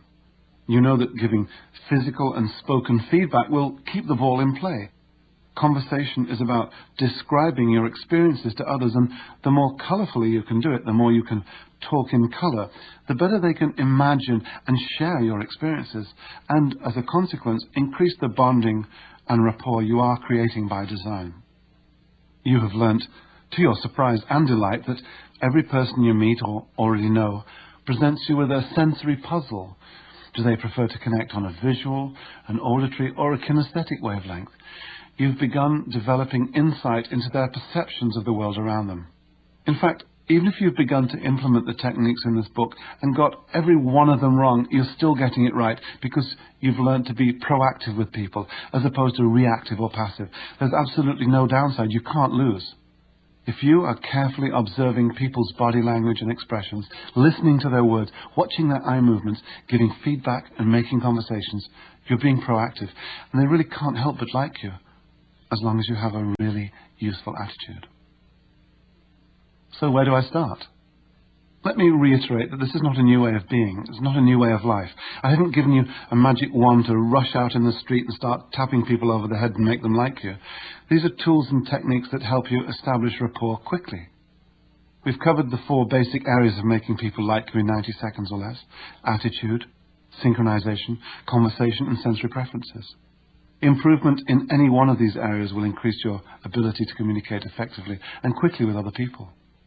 As you learn to incorporate all 4 stages into your face-to-face encounters, the effects will become more and more apparent. You now know why you naturally connect with some people and not with others, and since starting this audiobook, you've probably thought of ways you can improve your relationships at home and at work. You can approach people with increased confidence and sincerity and enjoy each new experience. And you may be realizing that you already possess most of the skills you need for making natural connections with other people. The more you use the many tools we've shared throughout this audiobook, from the image you project with a really useful attitude to the sincerity and charisma you impart in your greeting, from the comfort and empathy generated by synchronizing to the ability to recognize which sense a person most relies upon, the more you'll be able to establish rapport with ease and make people like you in 90 seconds or less. If I had to assign a priority to these 4 aspects, a really useful attitude stands alone in its power to generate good feelings in yourself and in others. Attitude is infectious and obvious, and it precedes you. Your attitude carries the coherent focus of your body language, your voice tone, and the words you use. You will notice an immediate improvement in your rapport skills the moment you begin to manage your attitude. On the flip side, if not properly managed, your attitude will work against you, and just as fast. Attitude can either attract or repel. Next, without doubt, is the amazing power of synchronizing. As you've seen, synchronizing is part of our natural makeup, and it's what we already do unconsciously with those people we like. When you meet someone and you want to establish quick rapport, start synchronizing immediately. It may feel odd at first unless you've done the exercises on synchronizing, in which case you'll wonder how you ever got along without it. 1 or even 2 days are ample to become proficient or even brilliant in this department. After all, you've been doing your whole life in one way or another with the people who are close to you. As your conversation skills improve and you encourage the other person to do plenty of talking, you'll find yourself having time to make observations about sensory preferences. Let this come gently. Do you remember those magic eye books from the early 90s? You'd gaze at some weird-looking picture and slowly, eventually your eyes would refocus and you'd see a picture in 3D. Well, discovering sensory preferences is a bit like that. You look and you search and you get frustrated, and then suddenly you refocus on people and they start to look different as you establish an elegant, deep rapport at the subconscious level where true unity is achieved. The unfolding and detection of someone's sensory preferences will continue after your 90 seconds and give you the vehicle to travel much deeper into rapport by design with your new person, your newest great resource. So, you're at a conference and you've just met Sylvie Claroux, head of the department you'd like to work for. The connecting is smooth, warm, sincere and respectful. Your really useful attitude and openness made for a perfect greeting. Although there are 7 people at the meeting, you synchronize her body movements, but with no excess eye contact. Her subconscious picks it up. There is chance eye contact. She smiles politely. You acknowledge. Bingo! You've been practicing this daily and have easily realized that by her dress, her voice, her choice of words, eye movements and tonality, she's probably auditory. When you speak, you synchronize her voice tone and use auditory words. Well, that sounds great. Everybody on the team has voiced an opinion. How can this stranger not like you when you look, sound and move so much like her? At the break, you get her to one side. I'd like to hear more about the proposal, you begin. Haven't we met before, she asks. I think she likes you, whispers the little voice in your head. Assuming rapport. As I write this book, I assume I like you, the listener. I assume I need you, and I assume you need me. And what's more, I assume I'm right. This is what gives me the confidence to keep on going. We need each other. That's the real basis for our rapport, and here we are connecting. We can harness the power of imagination to make useful assumptions. We receive so much information from our 5 senses that we can't possibly process it all consciously. Instead, it gets sorted into 3 separate lots. The main batch of information you actually delete from your conscious. For example, you weren't aware of your left foot until I just drew your attention to it, and you probably haven't got a clue how your fingernails grow. The second batch you distort. You feed into your imagination and play around with it, imagining your upcoming vacation or getting paranoid about the battery in your smoke detector, that sort of thing. And the third batch is stored away under the heading of generalizations or assumptions. When you've seen one frying pan, you can make a fair assumption that that big metal thing on your neighbour's stove with the long handle and the sizzling pancakes in it is also a frying pan. You don't have to find out all over again what it is. Your brain will make a generalized assumption, but assumptions at their best are great for learning, but at their worst, they lead to bias, unfair, limiting, and even dangerous fantasies. If your imagination has been distorting information in the past to scare you away from people, all I ask is your understanding that your imagination is tricking you into making negative assumptions about people based on past experience. In this case, your imagination is running the show, and the score is imagination 1, you 0. Get your imagination under control. See it for the fun vehicle it is, and use it to install some really useful assumptions. Here are a few to get you going. After hearing them, close your eyes, as long as you're not driving, and see what they will look, sound, and feel like. Assume rapport and trust between yourself and other people. Assume that you'll like them and they'll like you. Assume that what you'll be doing with other people, connecting, synchronizing, etc., will work. Assume that others will give you the benefit of the doubt, and you'll do the same for them. Assume that what you've learned from this audiobook will work for you because it's worked for thousands of other people. Assume that you're making a difference in the lives of the individuals you meet. Assume that this difference is for the better, not just in their lives, but also in your community as a whole. Assume that a connected community is a place where we encourage, uplift, and promote each other. People who connect live longer. People who connect get cooperation. And people who connect feel safe and strong. People who connect evolve. Together we rise and fall. Together we sink or swim. Together we laugh and cry.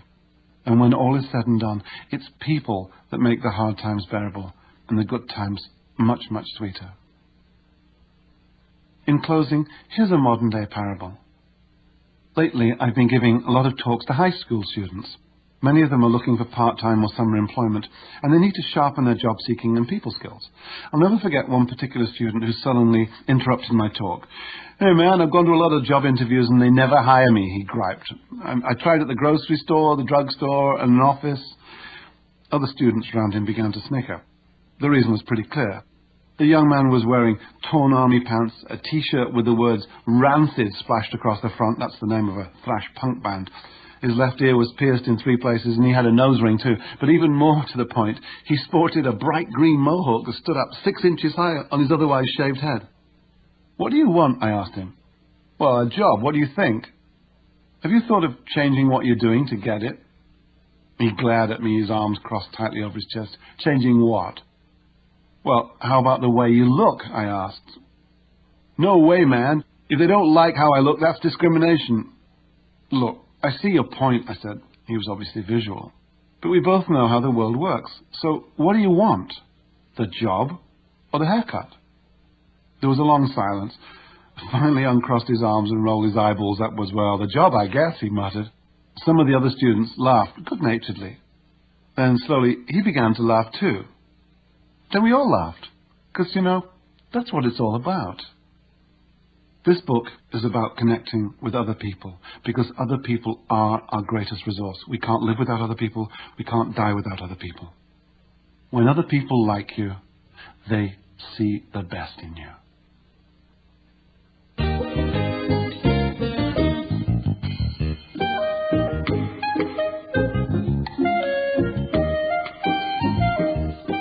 Thank you for listening to How to Make People Like You in 90 Seconds or Less by Nicholas Boothman.